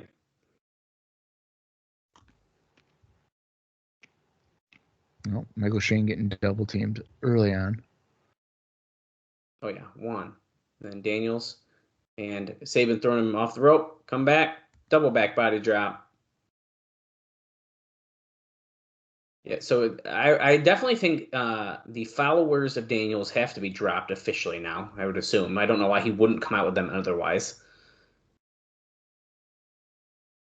Yeah, and what's interesting, too, is that those guys weren't even involved with Explosion. Well, they haven't been even in a bit, which is interesting. Not any of them? Once in a while, one of them would be on, but a lot of the time, dude, no. Oh, come on, don't Michael Shane's doing the Shawn Michaels spot. I His was butt just going to crack say, hanging out. yeah. That's funny. Sabin laying and punching the corner, moves out of the way as Daniels ran Spin kick. Whips Michael Shane. Nope, he grabs the rope. Shane's like, fuck you, I'm getting out of the ring. Sabin stops him. Drags him back into the ring.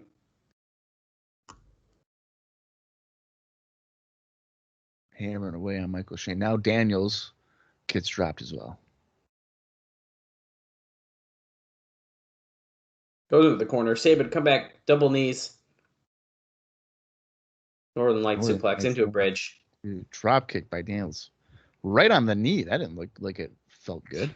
Come on. Oh, look at it. For some reason, AJ Styles was getting ready for his match, and we're showing that during the X Division match of all matches. Could that be foreshadowing? Oh, exploder suplex, yeah. By Daniels. 2 count on Sabin.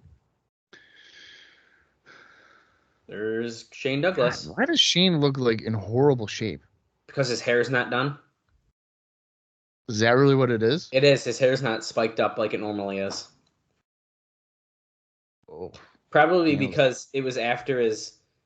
Because he just wrestled on Explosion, right? I think I said his name. He did wrestle on Explosion. Yeah, so he probably showered or whatever. And so he probably just didn't redo his hair. That's a good point. Oh, Shane knocking Daniels off the apron. Sabin now. Oh. No. Oh, that should be a disqualification. You can't yank down by the hair.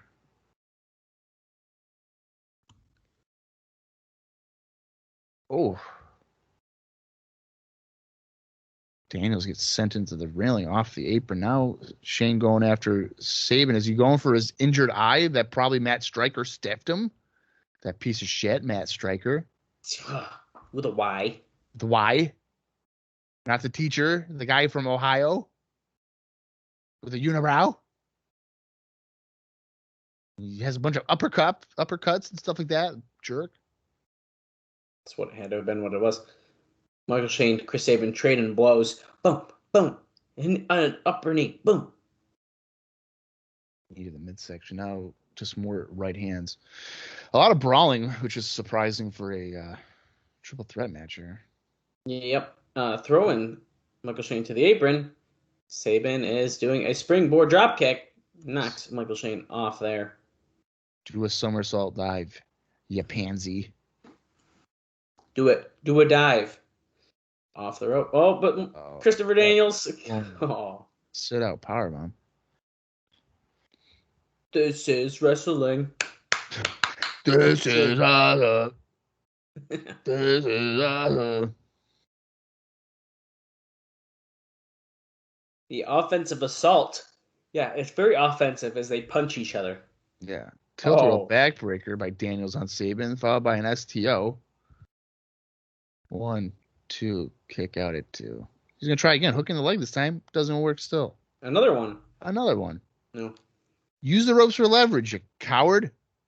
A special ref Mike Posey is not counting fast enough in this one. As Bobby Heenan would say, if you ain't cheating, you ain't trying. So what the hell are we doing? Daniels laying knees to the lower back and then going for a Lionsault. Springboard Lionsault. Then he's got like a crossface. Oh, yeah. Doesn't have the arms hooked between his legs, though, so I guess Sabin could probably easily get out of this. And yeah, he does have all his weight on the lower back of Sabin, which he's just driving the knees into. So that was a nice little touch. Knocks Michael Shane down on the apron. Shane Douglas is pissed. His hair is wet. It's not done. He's got a Sharpie. He's wearing some university shirt that I couldn't read. I never would have guessed that a guy not doing his hair would make him look like absolute garbage. That's a very normal thing. And yet here we are. First DDT flatliner combo by Christopher Daniels. 1, 2, kick out. 1, 2, kick out. Daniels can't pin nobody. Nah, he ain't winning this match. God, he's gone for like 12 pin attempts and he ain't getting nothing.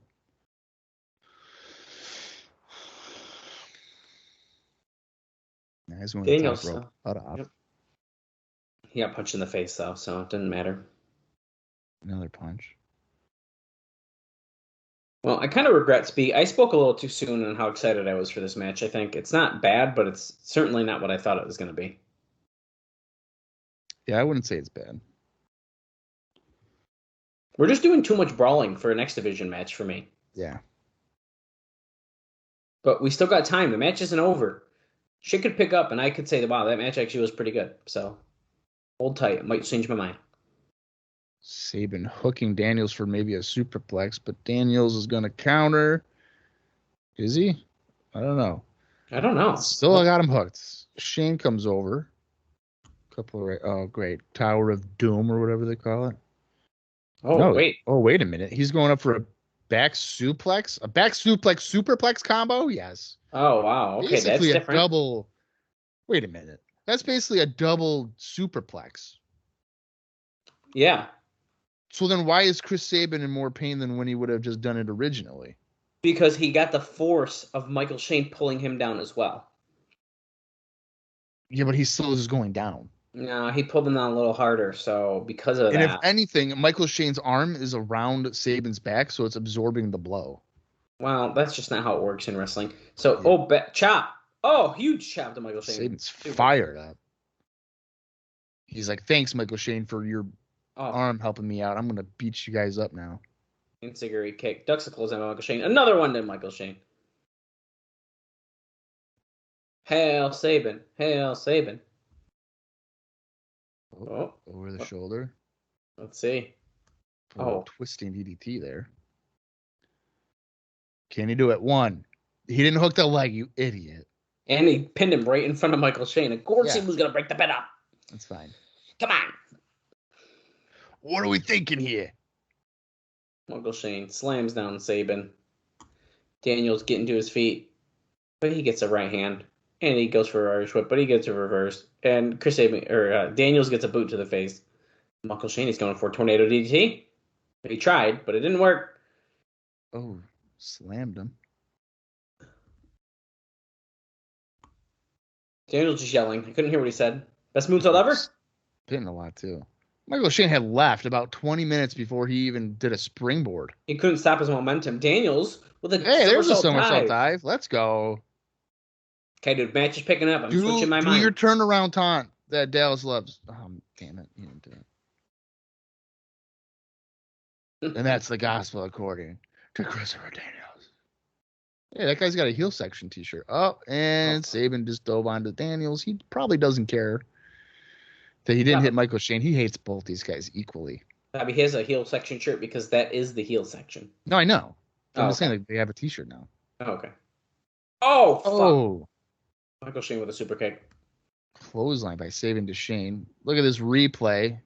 Sabin just diving through the air. I was talking to our buddy Austin yesterday about the replay situation because Screech said that you. Oh, cradle shock. Hold on. 1, 2. Michael Shane pulls him out. That's a disqualification. Damn it. So I didn't know, but early on in IcoPod, I hear that you were a heavy drinker on IcoPod often. That was a heavy drinker? Yeah, you drank a lot on IcoPod. And you were drunk for lots of shows. So I was talking that never happened. That's what I was told. By who? Screech? Screech and Austin. I never have drank on IcoPod. I don't know. We'll talk about it on IcoPod. Okay. But nice tornado DDT by Sabin. Anyways, I was telling them about how we tried to get you to do a drinking game with the replays early on when they learned how to do them because they were doing them so often. Yeah. Yeah, that would have been disastrous. Yeah, it would have. I think it would have made a good show.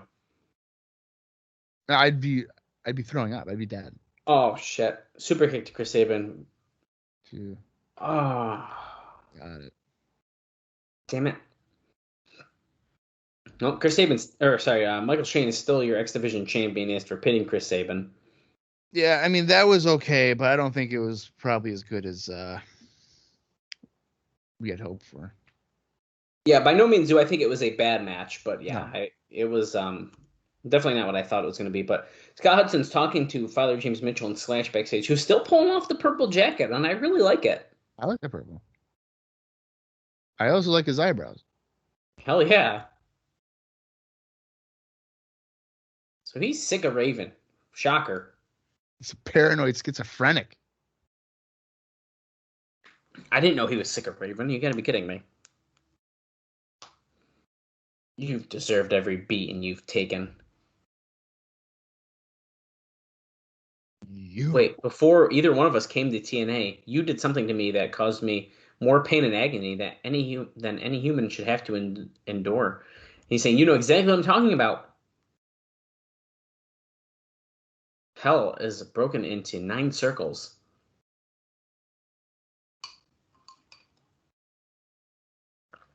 And the bottom one is for those who betray their friends.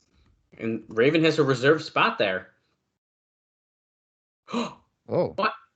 Raven is facing Slash in a dog collar match tonight. Bro, what was he going to say instead of Raven? I don't know. Scotty Flamingo. Could you imagine? Mike Tenay in the ring. Oh, we are going to address the rumors. Here we go. Time to address some rumors. And the guy to address those rumors, Hot Rod Roddy Piper. Come on. Look at the sign. Don't let the cancer invade TNA. So even back in 2003, we weren't wanting that cancer in TNA. Wow. Who better to address the rumors and tie up the loose ends than a legendary figure in our sport? He's managed people from the Honky Tonk Man of the Heart Foundation. The manager. Well, there you go. Hogan. Legendary Mouth of the South. He's Jimmy Hart. I bet you anything. Wait, hold on. Before I say. Oh, no, never mind. It's a generic. Oh, wait. Oh, no, it is Hulk Hogan's song. That's Hulk Hogan's WCW theme song. Yeah. Yeah. Jimmy Hart wrote it, so that's probably why they can use it. Oh, that's so crazy. I didn't recognize the first part, and I was like, "Oh, it sounds like it's a Hogan song," and that's why fucking it sounds like a Hogan song because it is. Yep. I can't wait for what Jimmy's gonna tell us. Well, baby, there's one thing that Jeff Jarrett did at Tokyo, and that's he injured Hulk Hogan, so he cannot come here to TNA.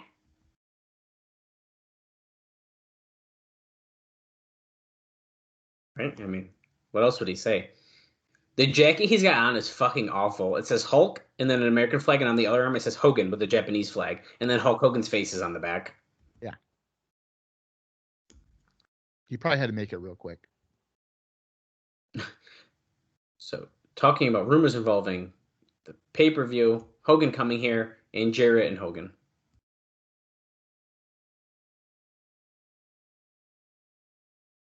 So yeah, Jimmy Hart's like, can you get a shot of that sign? All these Hulkamaniacs, they were waiting for us at the airport.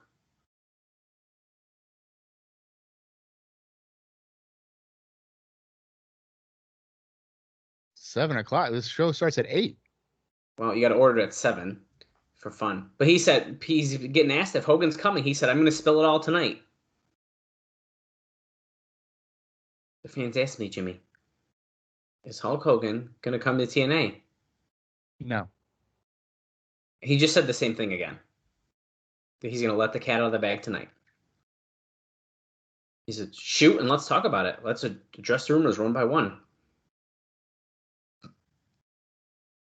Hulk Hogan and his association.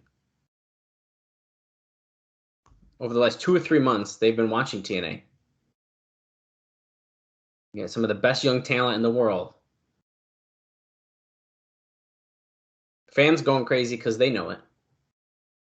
These kids bust their butt, and Hogan just wants to come in and beat them up. Steal their heat, brother. He says, yes, Henry Holmes, his attorney, they've been talking to TNA. He says, confirmed it. The rumor is, it's true. That wasn't the question, Jimmy. He's negotiating. Has Hulk Hogan signed with TNA? No. Nope. Oh. What? Hogan has signed with TNA. Whoa. Wait a second. Big pay-per-view match coming up. That was rumor number 2. Addressing the rumor about Bound for Glory.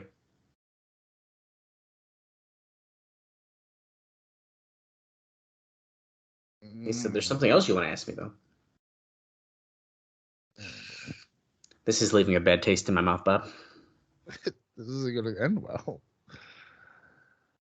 Yes, Jeff Jarrett got on a plane. He flew to signed. They said it. They said he signed with TNA. That's very important. Yeah, that's a very important to keep in mind, guys, because as far as we know, he is not. So he's talking about Jarrett busting, needing 5 stitches in his head. What if Hogan never told Jimmy like he wasn't coming? That would be funny. Oh God, that'd be great. He's going to tell the people. Oh. Hogan's having an operation next week on his knee. It's not going to be serious. So the pay-per-view is being rescheduled. Pay-per-view match has been rescheduled. I am Bound for Glory.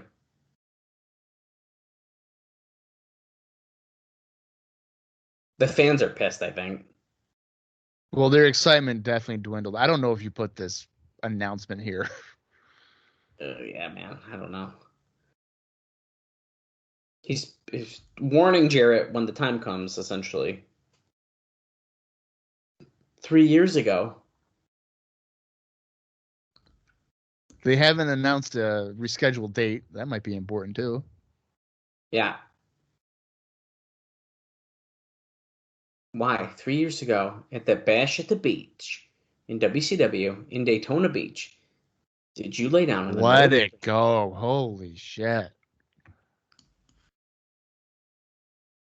So we're trying to further a story of a match that has been rescheduled till we don't know when, with a guy who they say has signed, but maybe not has, maybe hasn't, and what a mess, man.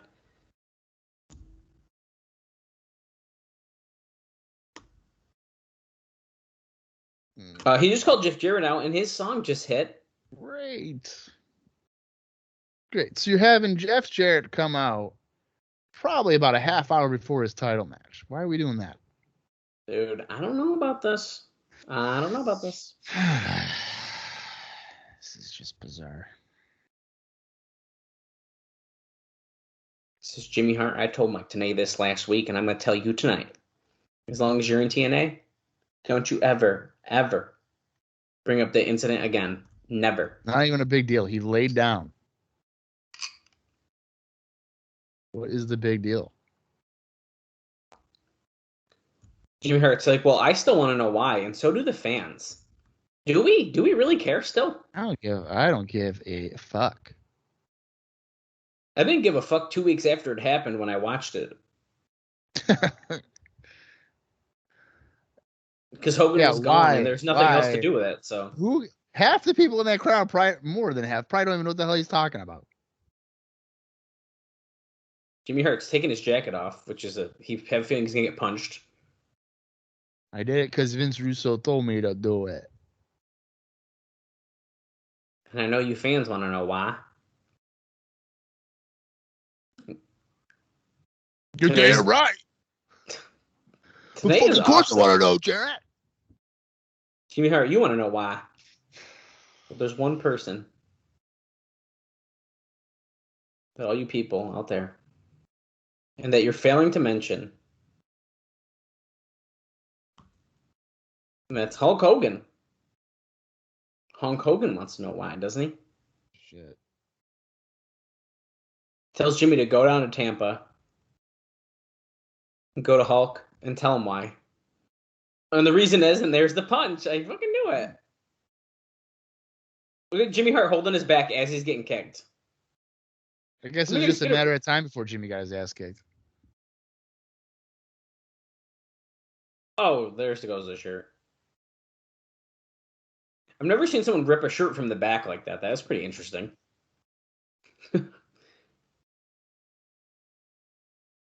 Jarrett's taken off his wrist tape and is about to tie Jimmy Hart to the rope with his own tape. That's different. By the elbow. What the fuck? Was he giving a wedgie? Oh. He's got his belt. Oh, he took his belt. Oh, fuck. Oh, great.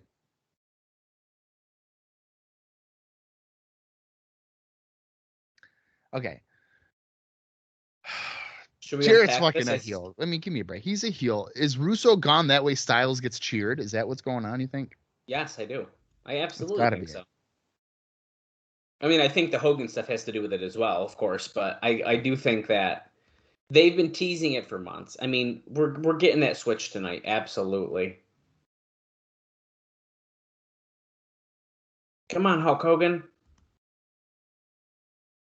He said, Hulk's the man. Hawk's the man. It's Hulk.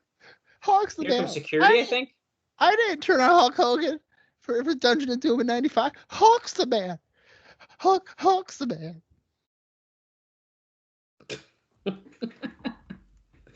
I kind of just beat the shit. Just hit him more. Hit him more, Jeff. This is a face turn for me, I think. Go ahead, Jeff. Do it. Hulk!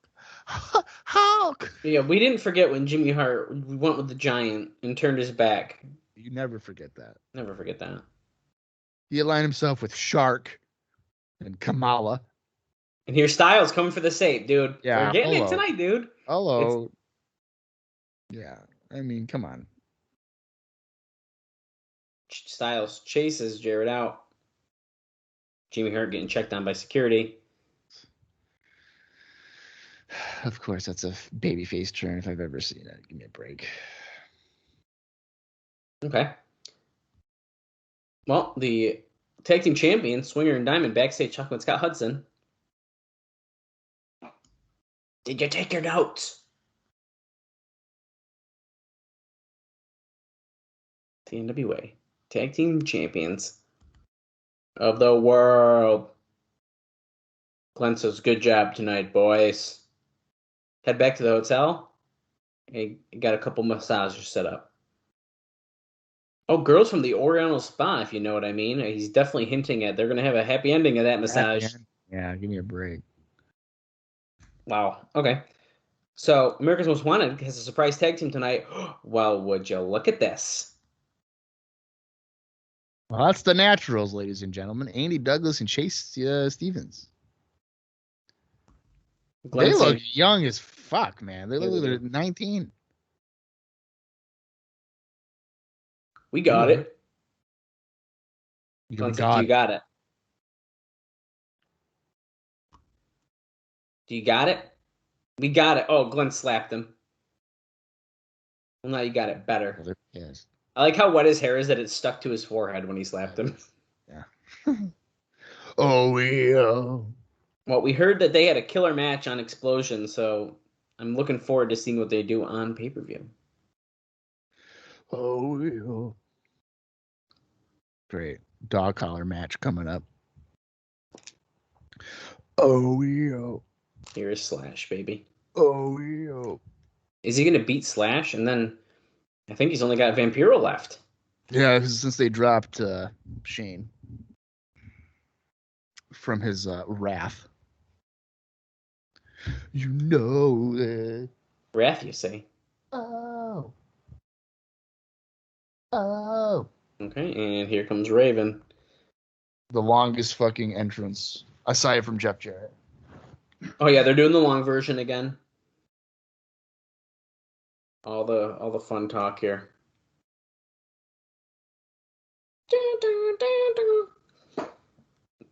Bob knows how long the entrance is, so he has decided to leave me alone, and I have nothing to talk about because it's just Raven's entrance video. Welcome to Raven's Clockwork Orange, House of Fun.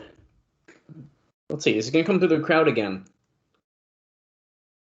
Oh, they're pointing at the entrance ramp. Oh, there he is, through the crowd. Oh, he's got way cooler face paint on tonight. Oh, it's like it's Hawk. Oh, that's cool. Okay. Nice little tribute there. Okay, so yeah, last week, this match was postponed. This was supposed to happen last week.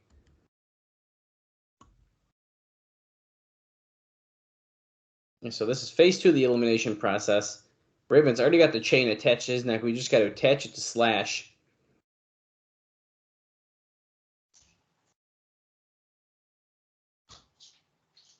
See how this goes. Can Raven defeat Slash in the dog collar match?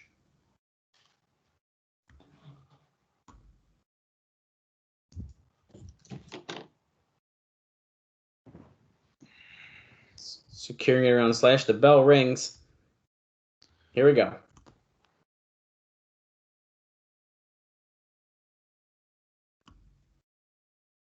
They're standing making the chain taut. And here we go. Pulling at it. I'm honestly surprised that I didn't miss brawling. No, you didn't. But I just noticed something, as I mentioned it a moment ago, is that Raven has a cooler makeup on tonight, and it is almost like his version of Hawk's makeup, his paint. See? It's like a... Whose? Oh, Hawks. Hawk. It's like a little tribute. That's a nice touch. No, Bob, if you remember, this match was postponed from last week. So it was? Yeah, because they were teasing that this was going to be happening last week, and then they ended up having that tag match instead. Oh, yeah. I don't think they specifically said, hey, we're having a dog collar between Raven and Slash, but... No, I remember, I think it was like advertised as at least Raven against Slash. I thought so, too. Mitchell does a low blow to Raven. Slash is already busted open. We're probably less than 2 minutes into this match, and he's bleeding. Whips Raven against the guardrail with the chain. I think Slash did a blade job before he even hit the ring post. Earlier. I should have mentioned this note during the Jimmy Hart segment, but I was so distracted I couldn't help myself. Then that's that Dave Penzer, who is a close ally of Hogan and Jimmy Hart, was introduced to everyone at the show, I'm assuming last week, as the new company liaison with independent promoters. Basically, his role will be to get TNA talent booked on weekend indie dates, with the official office taking a cut. So David Penzer? I guess so. Wrapping the chain around Raven. Slash is dripping blood onto Raven. That's interesting because Penzer... Is he still with them? He is their ring announcer, yeah. Holy shit, man. Isn't that crazy? It's going on 20 years. I mean, he's left. I think he's left. I think he has, but he certainly... I would consider him a mainstay, realistically. I mean... Look at this. The way he's pulling this chain on Raven, it's choking him around the rope. There he goes. Pulls it back. This looks brutal. You know, with the amount of hangings they've done, I mean, someone should probably die. And they might as well, kill someone off. Yeah. You know, they should do that for Sin. Jesus. Just kill him off. Oh, look at that. That was innovative. Pulling the chain around the post, which is whipping Slash back into the corner. I like that. So now he's trapped. Raven. Is he going to do his knee thing again? No, I thought he was going to do something, though. But what the heck? Raven got up on the middle rope and did like a high kick to Slash. Oh, shit. I don't think he... Now they're tangled up in the ropes. Yeah, he didn't realize they were tangled still. Because they just both ran. Yeah, see, that's the danger of doing a dog collar match. Or a chain match for that matter. Oh, Death Valley Driver by Slash. Is he going to beat him in the middle? 1, 2? No, because it's Andrew Thomas. Special referee Andrew Thomas. Special referee Andrew Thomas. You can't quite get the pin.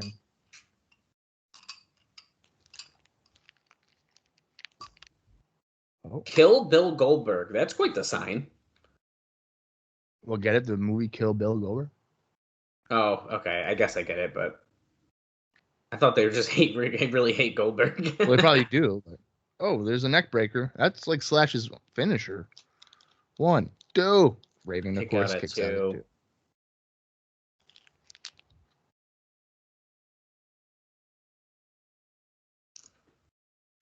Clothesline with the chain in the corner. Where's Vampiro at? I don't know. That's why I kind of gave us the note earlier about him. Oh, nice. Shit. He just spun Slash back right into the Raven effect.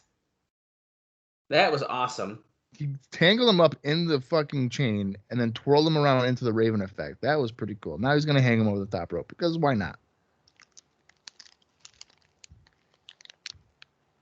Oh, yeah. This looks like it hurts. Yeah, it probably doesn't feel great. Mitchell finally getting in the ring to stop this. Gets a back elbow from Raven. Oh, Raven's got his hands on him. The Cobra Clutch that he A learned. move that he's been studying for years. There's there's man.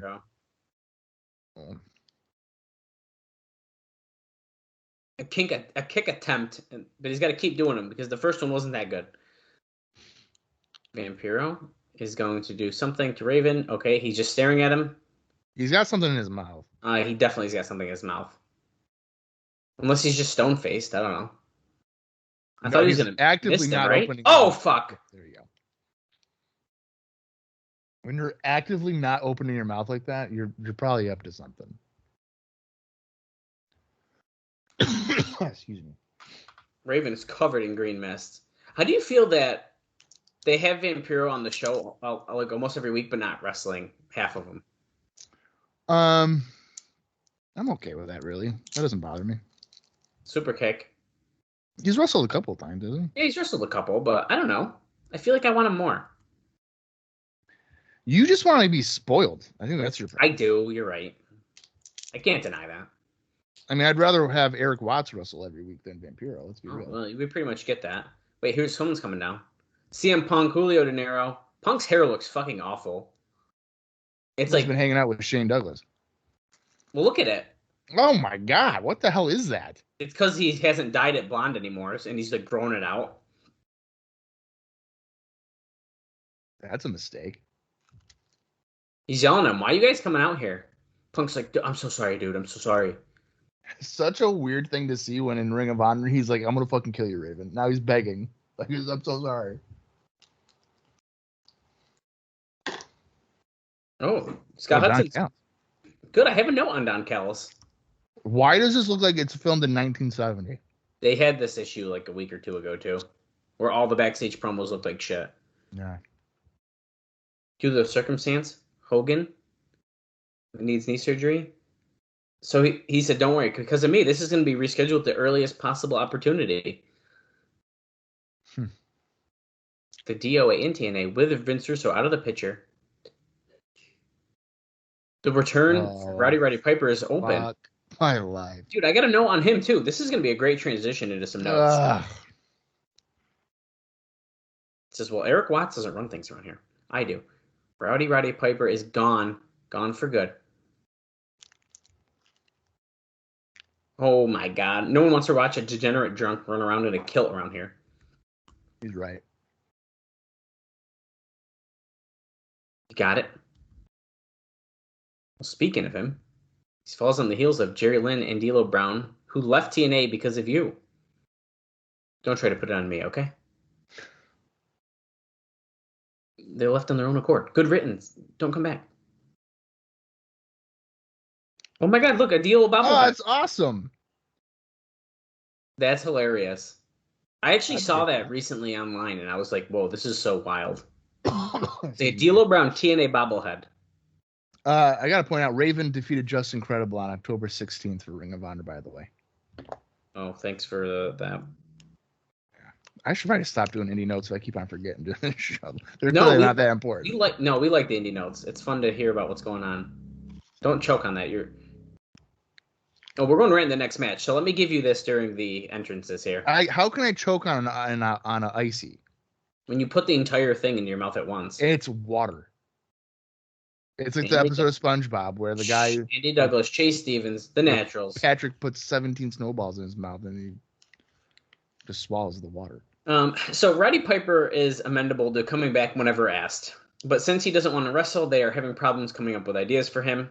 On the October 8th show, they teased for a week that Piper might be there, but when the show came, they simply did an angle where Northcutt held a videotape and destroyed it, saying that the interview Piper had sent in, and Don Callis told them not to allow it, and they just fucking smashed it. As well as Don Callis, there was concern last week regarding Callis because he was stopped. He was at least the third. Oh, hold on, we're starting the brawl up at the ramp. We're not even starting in the ring here. America's Most Wanted didn't even finish their entrance. Callis this week was at least the third also Tracy Brookshaw and Juventud Guerrera being the others, who were stopped at the border with visa problems. The other two were coming into the U.S. claiming to be tourists. They explained it on TV saying he was attending other business, but whatever problems there were had been cleared up this week. As we saw, he's here. So Interesting. I wonder how similar this match is going to be to their explosion match. they're saying that they just mentioned the explosion match between these two, I believe.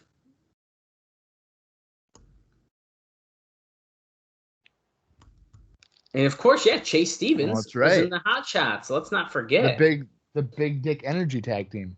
Hell yeah, you know they were. They had something shoved in their pants. Right. And I believe Andy Douglas has had some singles explosion matches in the past too, if I'm not mistaken. I could be wrong. Probably singles, yeah. Oh, hip toss by Stevens to Storm. Onto the concrete. I mean, we haven't seen Cassidy O'Reilly. I wonder what he's doing. Yeah, that's a really good point. The last time we saw them was when they were like on joining Sex, wasn't it? And that was like very, very short lived. Oh yeah, that's a good point. Look at that teamwork.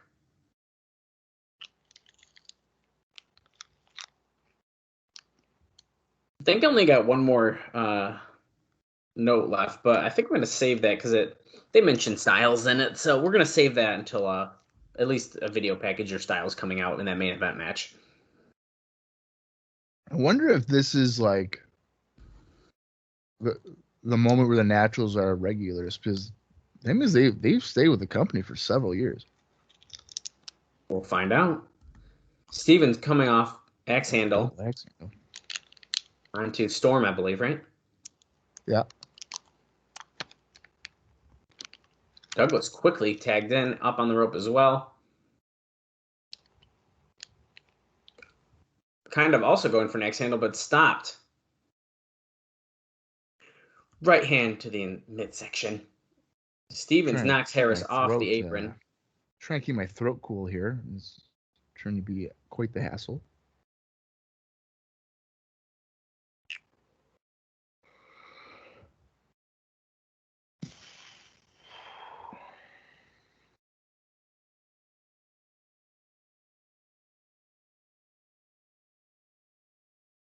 Steven up to the top. Moonsault.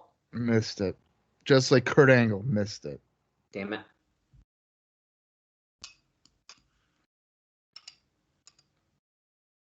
Who would have thought? Well, I could have told you that was going to happen. Come on. Chris Harris gets a tag. Andy Douglas in.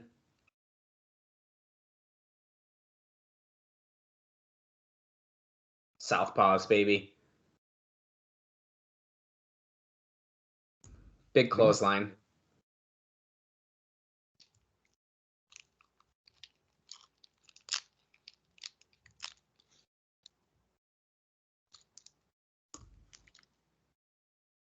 Why do they always try to pin when someone's right there? I don't know.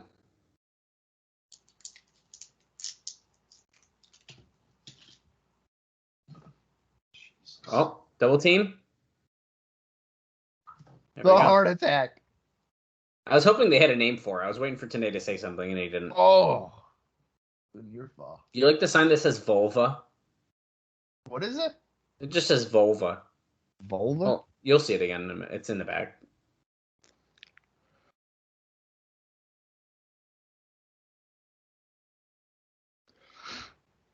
Eight-second ride. Let's see. Can Storm hit it on Douglas? He does. Yeah, but let's go. David Young, get in the ring, mess it up. That's what we do here. Gilberti's on the apron, and Stevens has a chain in his hand. And boom, right hand to Storm. No way. Oh, shit. He kicked out. I didn't think he was going to. But, of course, this is an American Most Wanted match, so we are going to have a bunch of close falls. It didn't even really look like he had his arm on him. It was that. Not when he kicked out, it didn't. No.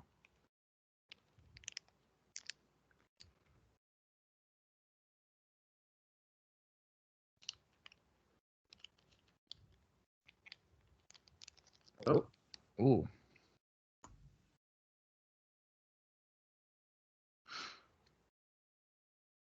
Can you get the suplex? Gilberti. Gilberti tripped him. Oh, no. One. Oh, shit. He got the foot down, though. Get the fuck out of here. They won. The Naturals won. No way. What? No way. Where's J.J. Dillon? Or somebody? No way. Wow, look at that. I did not see that coming. Oh, great. Here's Eric Watts. And Goldilocks following behind him.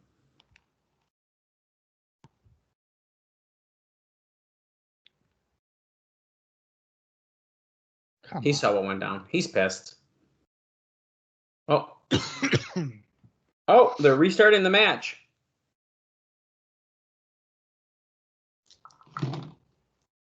Ooh, spear. There is a spear to Andy Douglas, but he slipped out of the ring. Racket tossed to Stevens. I think they should still just beat him. Oh, shit. Super kick by Storm. Racket went flying. Gilberti pulls out Storm.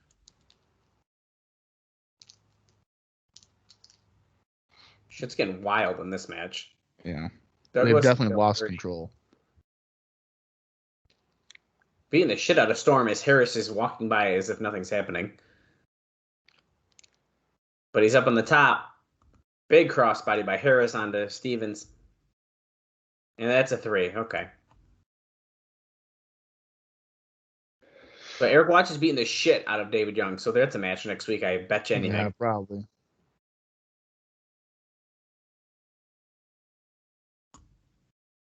I mean, that was okay for being like a wild match. Yeah, I think so. Look at Eric Watts couldn't get his shirt off. What he did. What? Or, are we going to get like a 6-man or something next week? Red shirts. But here's the red shirts. I don't know what's going to happen next week, okay? It's a fucking mess. I hope it's a 10-man tag. It could be. Like no. I take it back. Not if it involves the Harris brothers. Heavy D is in the ring. What?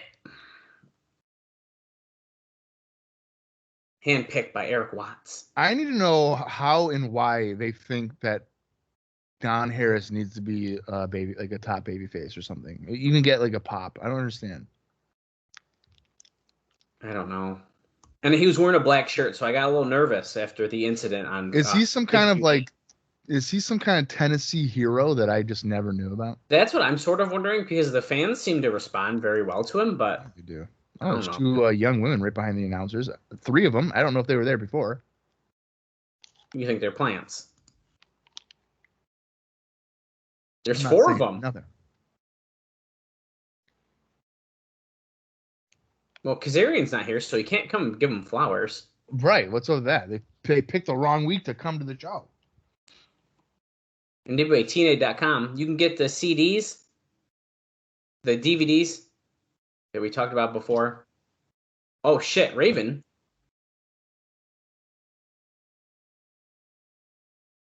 He's talking about Roddy Piper losing 80% of the hearing in his left ear. Oh, that's right. In the dog collar match. Well, Raven, it's a little late to be talking about this. Oh, wait. Next week he's going to take it to the next level. Hold on. Jim Mitchell. He got rid of Sin. He got rid of Slash. And next week, it's Vampiro. Wow.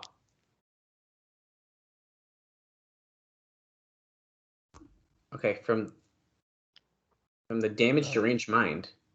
He came up with a new one.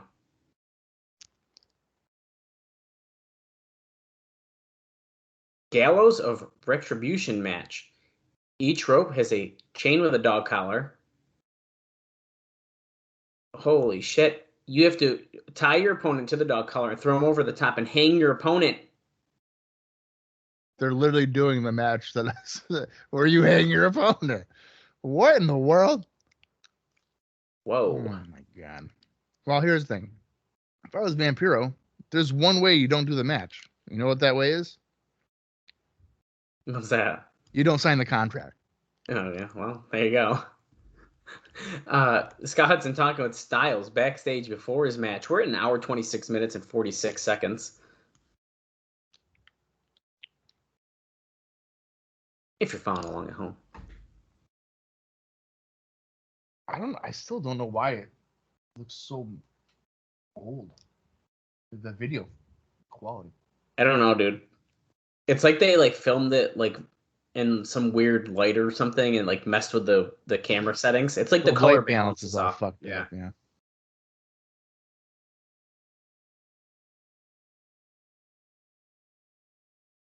I think he just asked him if he went to Vince Russo's hospital room, and he said, "Why would I? I hate Vince Russo. Why would I do that?" Oh shit!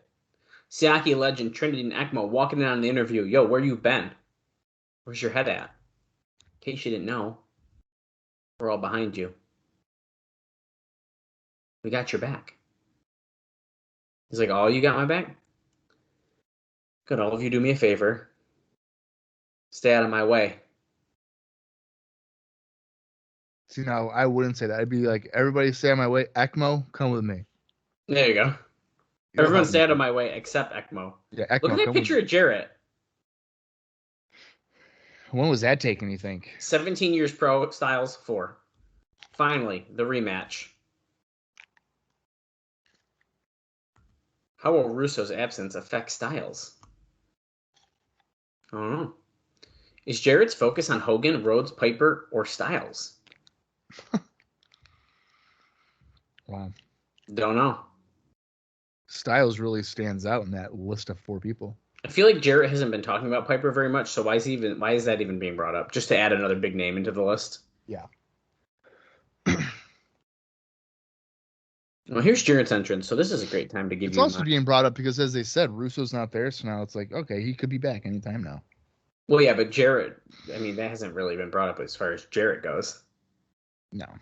But I guess he was there when he left, so whatever. Yeah. This is actually a note from the ROH show, which it might be the same one you mentioned already. Probably on the 16th.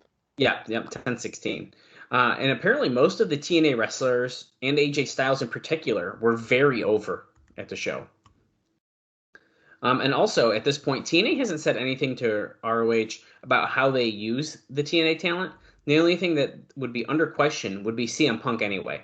And he's not a major character on TNA at this point, and his ROH MLW character is a good one, so TNA should eventually change him to it at some point anyway. Yeah. Absolutely. And I'm going to do a triple check, but that might be my last note for the show. Well, speaking of CM Punk and AJ Styles, for that matter, they wrestled on that October 16th Ring of Honor show, which saw AJ Styles defeat CM Punk. And that is the last indie note that I have for this week. Jarrett just grabbed a chair, by the way.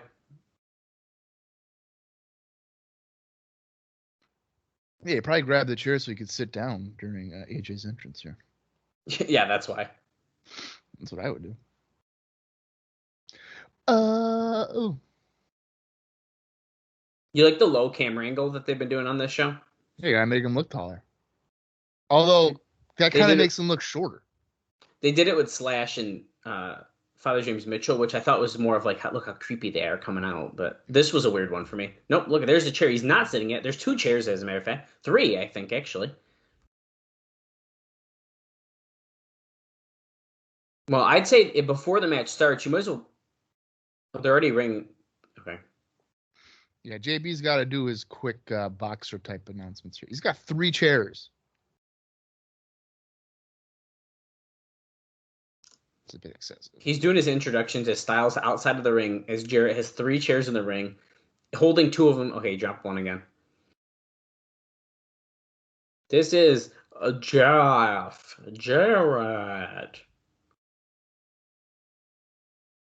Oh, wait a second. Don Callis is out here.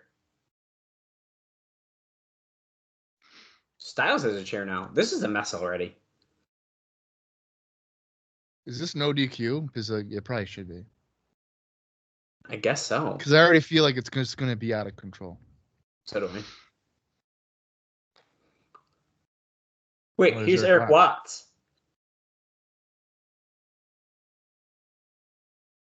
Don says he's never seen a heavyweight title match start like this.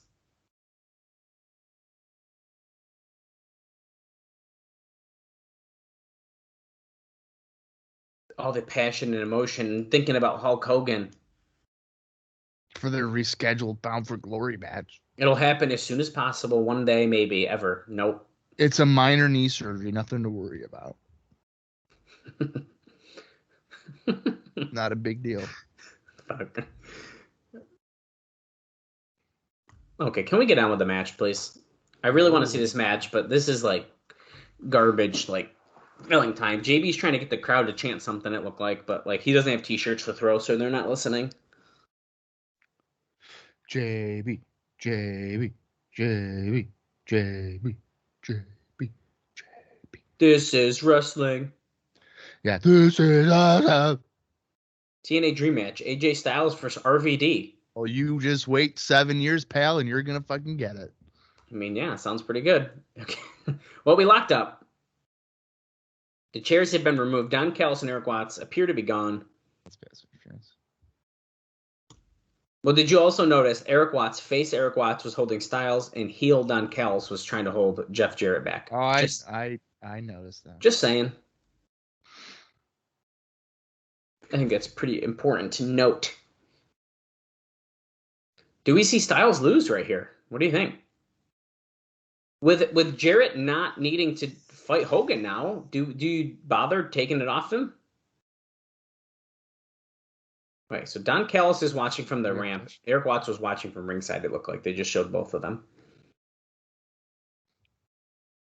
I think you do. I think you take it off AJ. Yeah, I kind of think so as well. I think that there's less of a reason to now, but at this point, you might as well just give it to Jarrett. Have healed Jeff Jarrett as champion. Styles, as we talked about in some of our news and notes, the potential of him going back to the X division to elevate that further, I think is I think fine because he was killing it anyways there, and he is still wrestling that style very much. Yeah.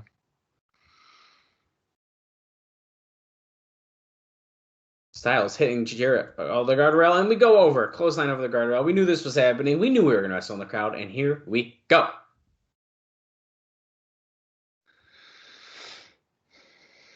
Here is the TNA Asylum. This lady has no clue what to do. She's trying to move. She's like, should I leave? Do I go to the ring? What do I do?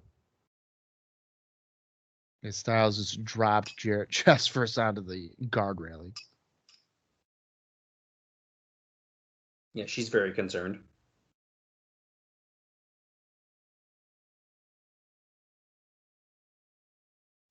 Yeah.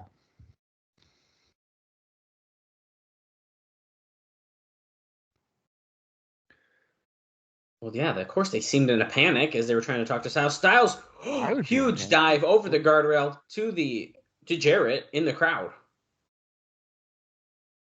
That ain't right. That was freaking huge.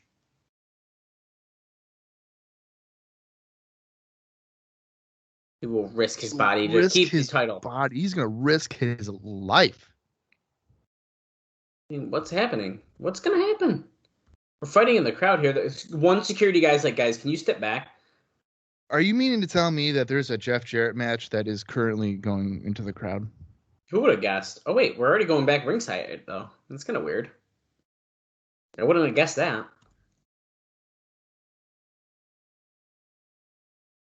Throws Jarrett into the ring.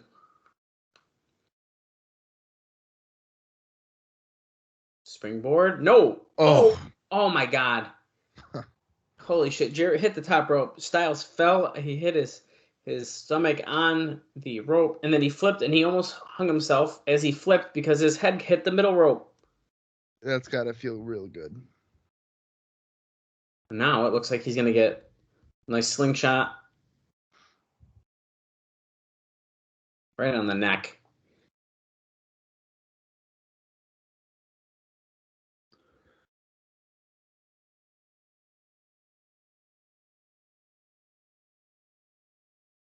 Whip kicks Jarrett.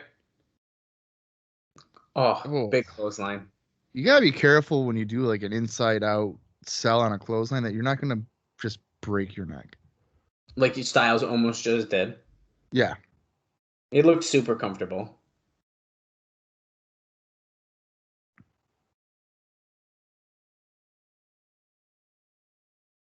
Let's get a replay. Guys, is a truck. Oh.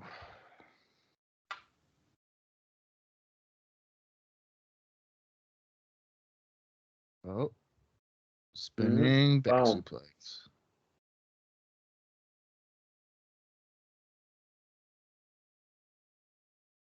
Styles is wincing because he's thinking about his back.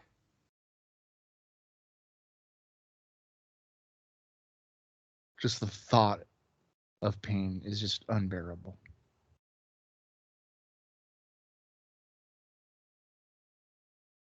Come on, Styles.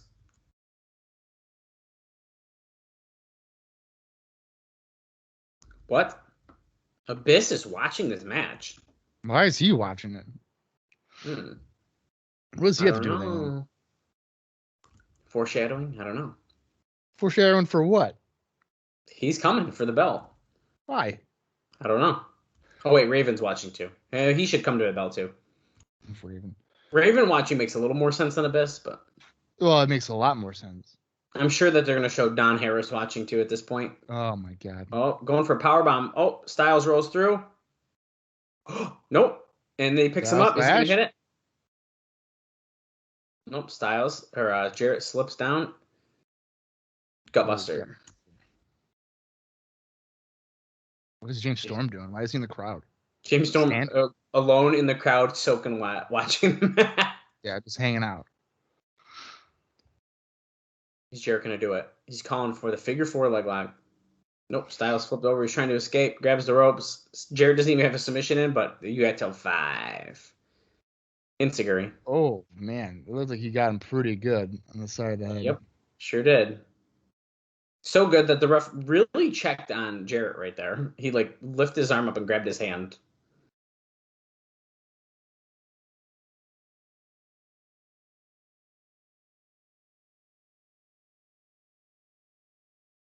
We're still counting here. Come on, Thomas. Just count faster. Right? There's Harris. Also soaking wet, standing in the crowd watching. Right behind James Storm. I think the problem with that is look how many people are just watching the wrestlers in the crowd versus the match now. Yeah, I mean, I don't know if I would be just staring at them in the crowd until something happened, I guess. I think they're trying too hard, though, to make this seem like it's a bigger deal than what it is. Oh, that was really cool. What the hell was that? Like a hammerlock back suplex driver? I don't know what the hell you call that. Yeah, I don't know what to call that. No, Mike Tenay didn't either, so if that tells you anything. Yeah. Jarrett using his leg strength to kick out. 50+ years of tradition going down the drain here tonight. Ain't that the truth, man? Damn you, Jackie Fargo.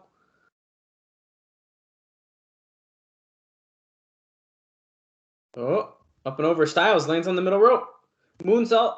What's happening? German suplex. 1, 2. Nope, Jarrett kicks out. I don't know if that was supposed to turn into the DDT or not because it looked like it wasn't at all anyways. I think he was. I think he was going to go for it. Then he just switched to the German because he fucked it up. He got caught. Yeah, he caught up on Jarrett when he did the moonsault. Yeah.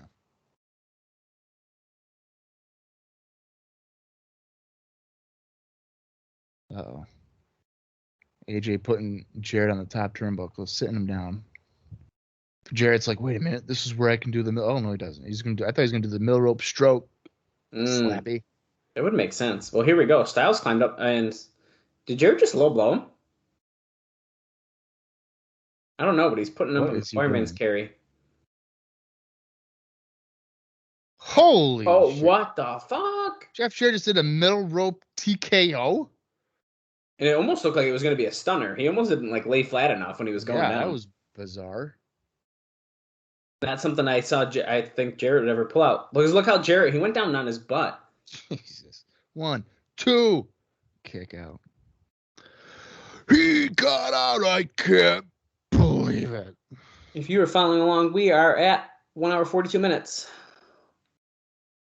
We have less than 10 minutes left in the show. I believe the runtime was like 1 hour 48 something. Going for the figure 4. Right in the middle of the freaking ring.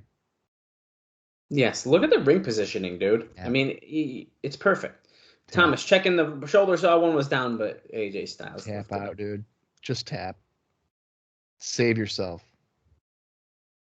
1, 2. Uh-oh, Sonny Siaki. Oh, see. Now he told him stay back Watts is stopping him, though. stage, and that's not what he's doing.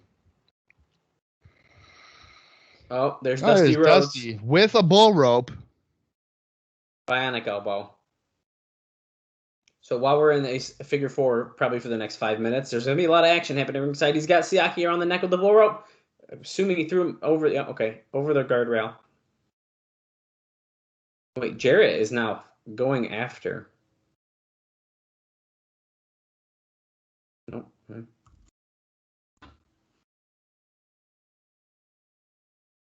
What does Jeff have? A chair? It look. Oh yeah. Oh, yep. Dusty just sent Siaki, I think, to outside the building. Is he gonna beat him with a chair shot? 1, 2. Oh shit. Kick out again by AJ.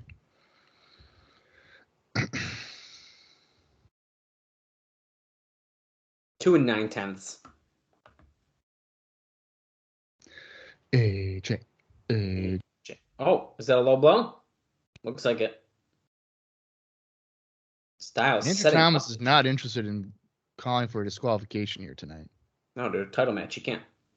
Okay, so Styles had the chair set up. He's putting Jarrett's head into it. Oh boy. Hitting him in the back. What is he about to do right now? I think he's gonna do a 450. Do you really? No. Wait. No. Oh no, he went for a leg drop. Good thing he completely missed the chair, because he probably would have hurt his butt real bad. Oh, Styles going for a kick, and Jarrett stroke on the chair. Oh, that's got to be it, right? He just cracked his skull on a chair. It's got to be. He's out. What? Oh my god, dude. No.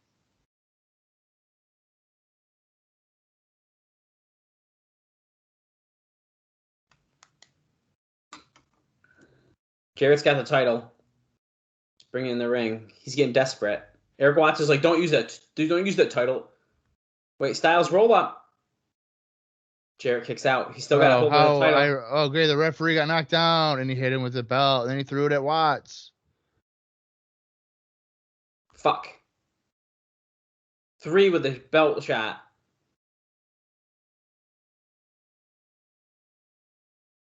Whoa.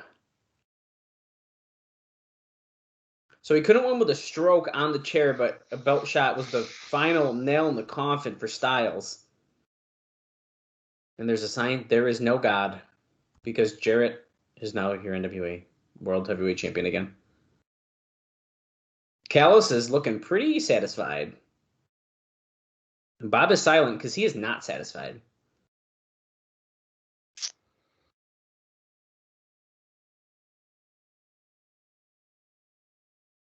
Yeah, He's calling Mike Tenay into the ring. I think I hate that match.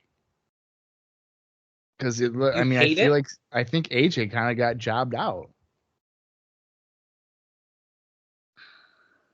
I mean, Jarrett definitely had, I think, most of the offense in that, for sure.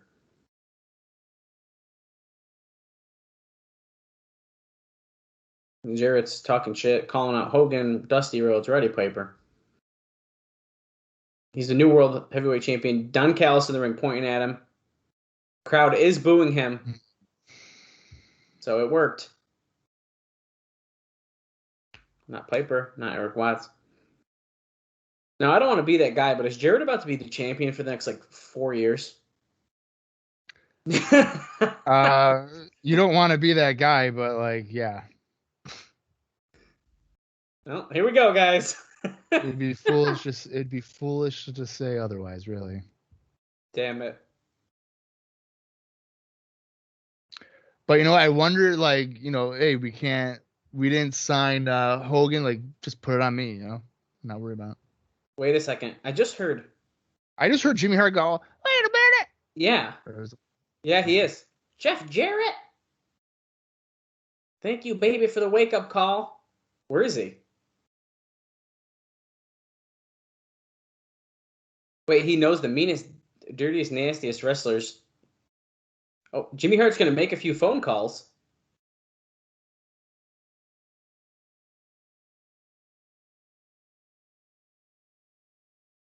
For every strap you put on his he's cutting back. a promo to the wall now.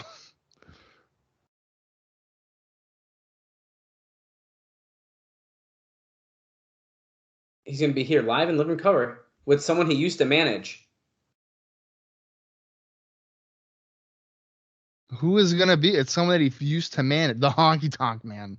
Oh, that's my first thought, too. I hope not. Oh, no. The Giant. No. The Big Show. No. He got out of his WWE deal, and he's here. No. I'm nervous. Jimmy Hart doesn't manage anyone good. Yeah, like, really. I'm fucking nervous, dude. Okay, well, there we go. We're going off the air, man. Hugh Morris is coming out tonight.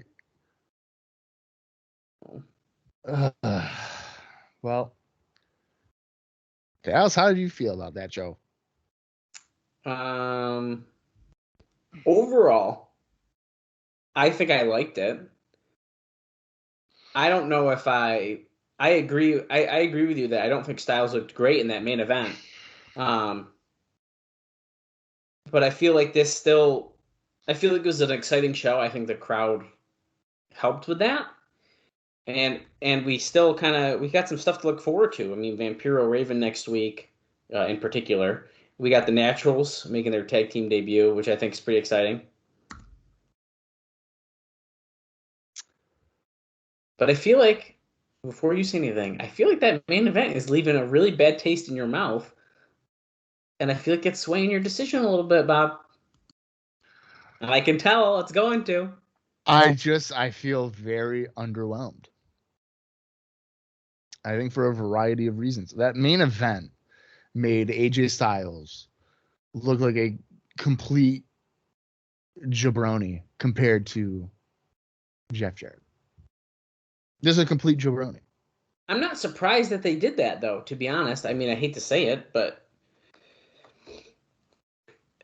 but it's like I don't like it, but I think we know what to expect, especially with like what we're saying is like chosen one Jeff Jarrett kind of style. I mean, I hate to say it, but I feel like I think we expected Jarrett to win for a while, to be honest, and I think that kind of affects what you expect going in. Did I think that they were going to make a star out of Styles when he fought Jarrett right there? I didn't really think that was going to happen. No, but I think I would have expected it to be a little bit more competitive. I think it probably should have been. I don't disagree with that. Yeah. And then, I mean, another major thing, too, is like Bound for Glory is postponed. Well, so that's like a fucking damper. That was, and they put it in the middle of the show. Like you don't. What a stinker to put on the show, man. You don't do that. This is what I would have done if I had known how everything was going to play out. You have Jarrett win, right? And then you have Jimmy Hart come out, and he's like, Jarrett, you enjoy that championship a little longer because Bound for Glory may be postponed. And then people are like, what? And then you followed up with it next week or something. And not just in the middle of a big show like that to like just ruin the mood. So I thought that was kind of bullshit. I mean, and really, there's a lot of things on the show I didn't like. I didn't like that 3 Live Crew defeated Siaki, Ekmo, and Legend. I didn't like that. Especially with, BG James pinning Siaki. If you're going to do it, just have Ron do it. The X Division title match was okay, but I think we expected a little bit more from it. Mm-hmm.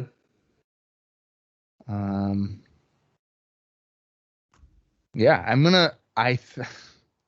Oh, no. What's he going to say? I can't say it was a good show because I didn't enjoy it. Are you giving it a thumbs down, Bob?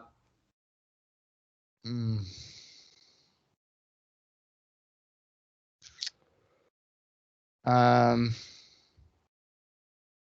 gonna say I'm gonna this is what I'm gonna say. I'm gonna put it in the middle, and that like middle of the road show. However, in the context of if I had to have paid $10 for it, I would have been super bummed and then been like, I can't believe I spent $10 because I would have found out that Hogan wasn't coming, and then Jeff Jarrett is the champion. So I would have been annoyed by that too. Wow, this is pretty interesting, Bob. I enjoyed it a lot more than you did, I guess. I'm not looking forward to Jeff. I'm telling you, I've already lived through this review wise. Well, yeah, you got to put that shit behind you, though. Yeah, but like I'm not looking forward to dealing with having to watch this now every week and being like, oh, are they going to do it right this time? And it's not going to happen. So, well, I get what you mean. I don't know. I liked it. I think I agree with everything you're saying. But I think overall, I still enjoyed the show overall. I'm giving it a thumbs up. I don't know. I see where you're coming from, but when I think about the last two times that we gave the show a thumbs in the middle on 64 and 65, I think this show was better than those shows. And so for me, I almost feel like I can't just give it a thumbs in the middle. And this is pretty interesting because, Bob, this is the first time that we essentially have disagreed since pay-per-view 48. So it's been a while. Yeah, I mean, really, when you look at it, what is there to be excited about? Well, I think they kind of recovered. Now, I mean, don't get me wrong, Hogan Jarrett was going to be a huge deal, but they did recover slightly with like this idea of Jimmy Hart bringing a surprise. Now, don't get me wrong, you and I are not going to be excited for whoever he brings in. I guarantee it. I mean, has Jimmy Hart managed anyone that's not annoying as fuck? That's why I can't think of it. I don't know. That's what I'm saying. Like who? Okay, Raven and Vampiro. I'm excited for Raven and Vampiro next week. Yeah. But aside from that, what is there to be excited about? I don't know. I think maybe for me, it's like maybe I'm more excited about seeing these new people, Sonjay Dutt, seeing the Naturals coming in and stuff like that. Maybe that's what's kind of keeping me going now because like I am really excited about that. Yeah, should that carry my entire excitement? Probably not. But they're not going to move the needle though. Realistically, no. I mean, yeah, I agree. I think Sonjay's great, and I think the Naturals are good to an extent. But I mean, am I going to be like, oh, I got to put $10? No. When I'm thinking about if I got to put $10 on, or if I'm excited for the show, it's like I got fucking Jeff Jarrett as my world champion. Yeah. And he just jobbed out AJ Styles. And AJ Styles is the guy that I'm excited to watch. But after seeing that, it's like, God, this guy can't do really... Even their match back in, I feel like, February or whatever. Like, it wasn't competitive. Yeah, and I think that's something that we keep getting stuck in with Jarrett, though. I mean, not that... Now, I'm not saying it's okay. I'm not making excuses for it because it kind of sucks, but... It's hard. It does make it hard to get excited for a Jeff Jarrett match, does it not? Yes, it does. Because if it's always one way, one-sided, how can we be excited about that? Well, and that's what I'm trying to get at here. So now, for as long as he's champion, it's like, cool, Jeff Jarrett's champion. It's just going to be the same shit that we saw earlier. Yeah. At least with AJ, it was like, oh, AJ against Frankie Kazarian. That's fucking different. Yeah, they did do some fun stuff like that. And I agree. I do think that was kind of part of the fun because I'm trying to get this to where you're like, yeah, Bob, you're right. This sucked. Thumbs down. I don't know if I can do that. I don't think it was that bad of a show. No, because you're a loyalist. Oh God, here we go. Well, I think it's time to wrap up the show. If given the opportunity, and if there's any cult leaders out there, if you need a new member, just get with Dallas, and probably within about 6 hours, he'll probably join. Yeah, within 6 hours, I will he's definitely easily influenced. Oh my God. Sorry that I'm not. What's the word I'm looking for here? I'm having a blank because now you got me all flustered. But I'm a jaded wrestling fan. Jaded. You're. I mean, I'm sure we are a little bit, but you know what? I like to find something I enjoy. Yeah, I do too. I didn't see it this week. Oh my God. I do too. I like to be like, oh hey, that was a fun, good wrestling show. Unfortunately, this week that did not exist. I don't know. I have fun, man. And I'll tell you what. If I was there in the building, I bet you I'd say the same thing. I bet you I still have fun. I'm sure you would. I'm sure you would. You're damn right. All right. Well, yeah. I mean, I'm giving it an average. I'm not even giving it a thumbs down. Maybe giving me garbage about it. I could easily just be like, "Fuck that bad show," but it wasn't a bad. I am just not a fan of the overall booking decisions more so than like the quality of action. Well, I mean, the main event, I did not enjoy it, but everything else is mostly like, oh, I wouldn't have done that. Oh, I wouldn't have done that. That's why I'm going to give it an average rating. If the in-ring had sucked, and it's a totally different equation, I would be like, this sucked. This was bad. Yeah. Well, don't worry, because I think the only thing we got to look forward to next week is the Blood Gallows of Retribution dream match between Raven and Vampiro, where someone's going to get hung. And maybe they won't be the only one that does it. Maybe I'll just be like, next week, this is it. Jeff Jarrett's my world champion. I'm going to go get a collar, and I'm just going to... Whoa. Whoa. How about no? Of course not. It's not that serious. Yeah, no, it's just I think there's just too many like disappointing announcements. There was a lot of like negativity. happenings on one show where it's like, ugh. I would say like the first 45 minutes, I'm good. And then they're like, let's talk about the rumors. And they're like, Hogan's not coming. Well, yeah, let's talk about the rumors and then turn it into a negative is not a good look. Yeah, I mean, they did say he's signed, but we know that he's not signed. Yeah, I don't. So even like that added context is like, but he's not. Like, you're lying to me. Like, what are we talking about? Yeah. I don't know. I'm curious to see how that evolves going forward here. And I guess we'll find out next week as far as if there's any more news and updates about that. Yeah. I don't know. Wonderful. All right. Well, that's all I got. Dallas, you got anything else for this week? Or are we good for next week in the Retribution blood hanging match? Whatever. No, that wraps it up. I hope everyone has been enjoying the show. If you don't already, follow us along on Twitter at CrossTheLineTNA or at Facebook at TNA Cross the Line Pod. And you can subscribe to our YouTube channel where we post the podcast there as well. And as we keep saying, Bob loves to mention it as well, leave us a review if you've been enjoying it. Don't give negativity. Bob doesn't like negativity. You can send those in the DMs if you want. But leave us a review if you're enjoying the show on your Google Podcasts, Apple Podcasts, wherever you listen. That's right. And as I mentioned earlier in this episode about taking NyQuil, you know what? If you're having trouble sleeping, don't take NyQuil. Just watch a Jeff Jarrett main event in TNA. So until next week, for Dallas Gridley, I'm Bob Colling Jr., and this has been the TNA Cross the Line podcast.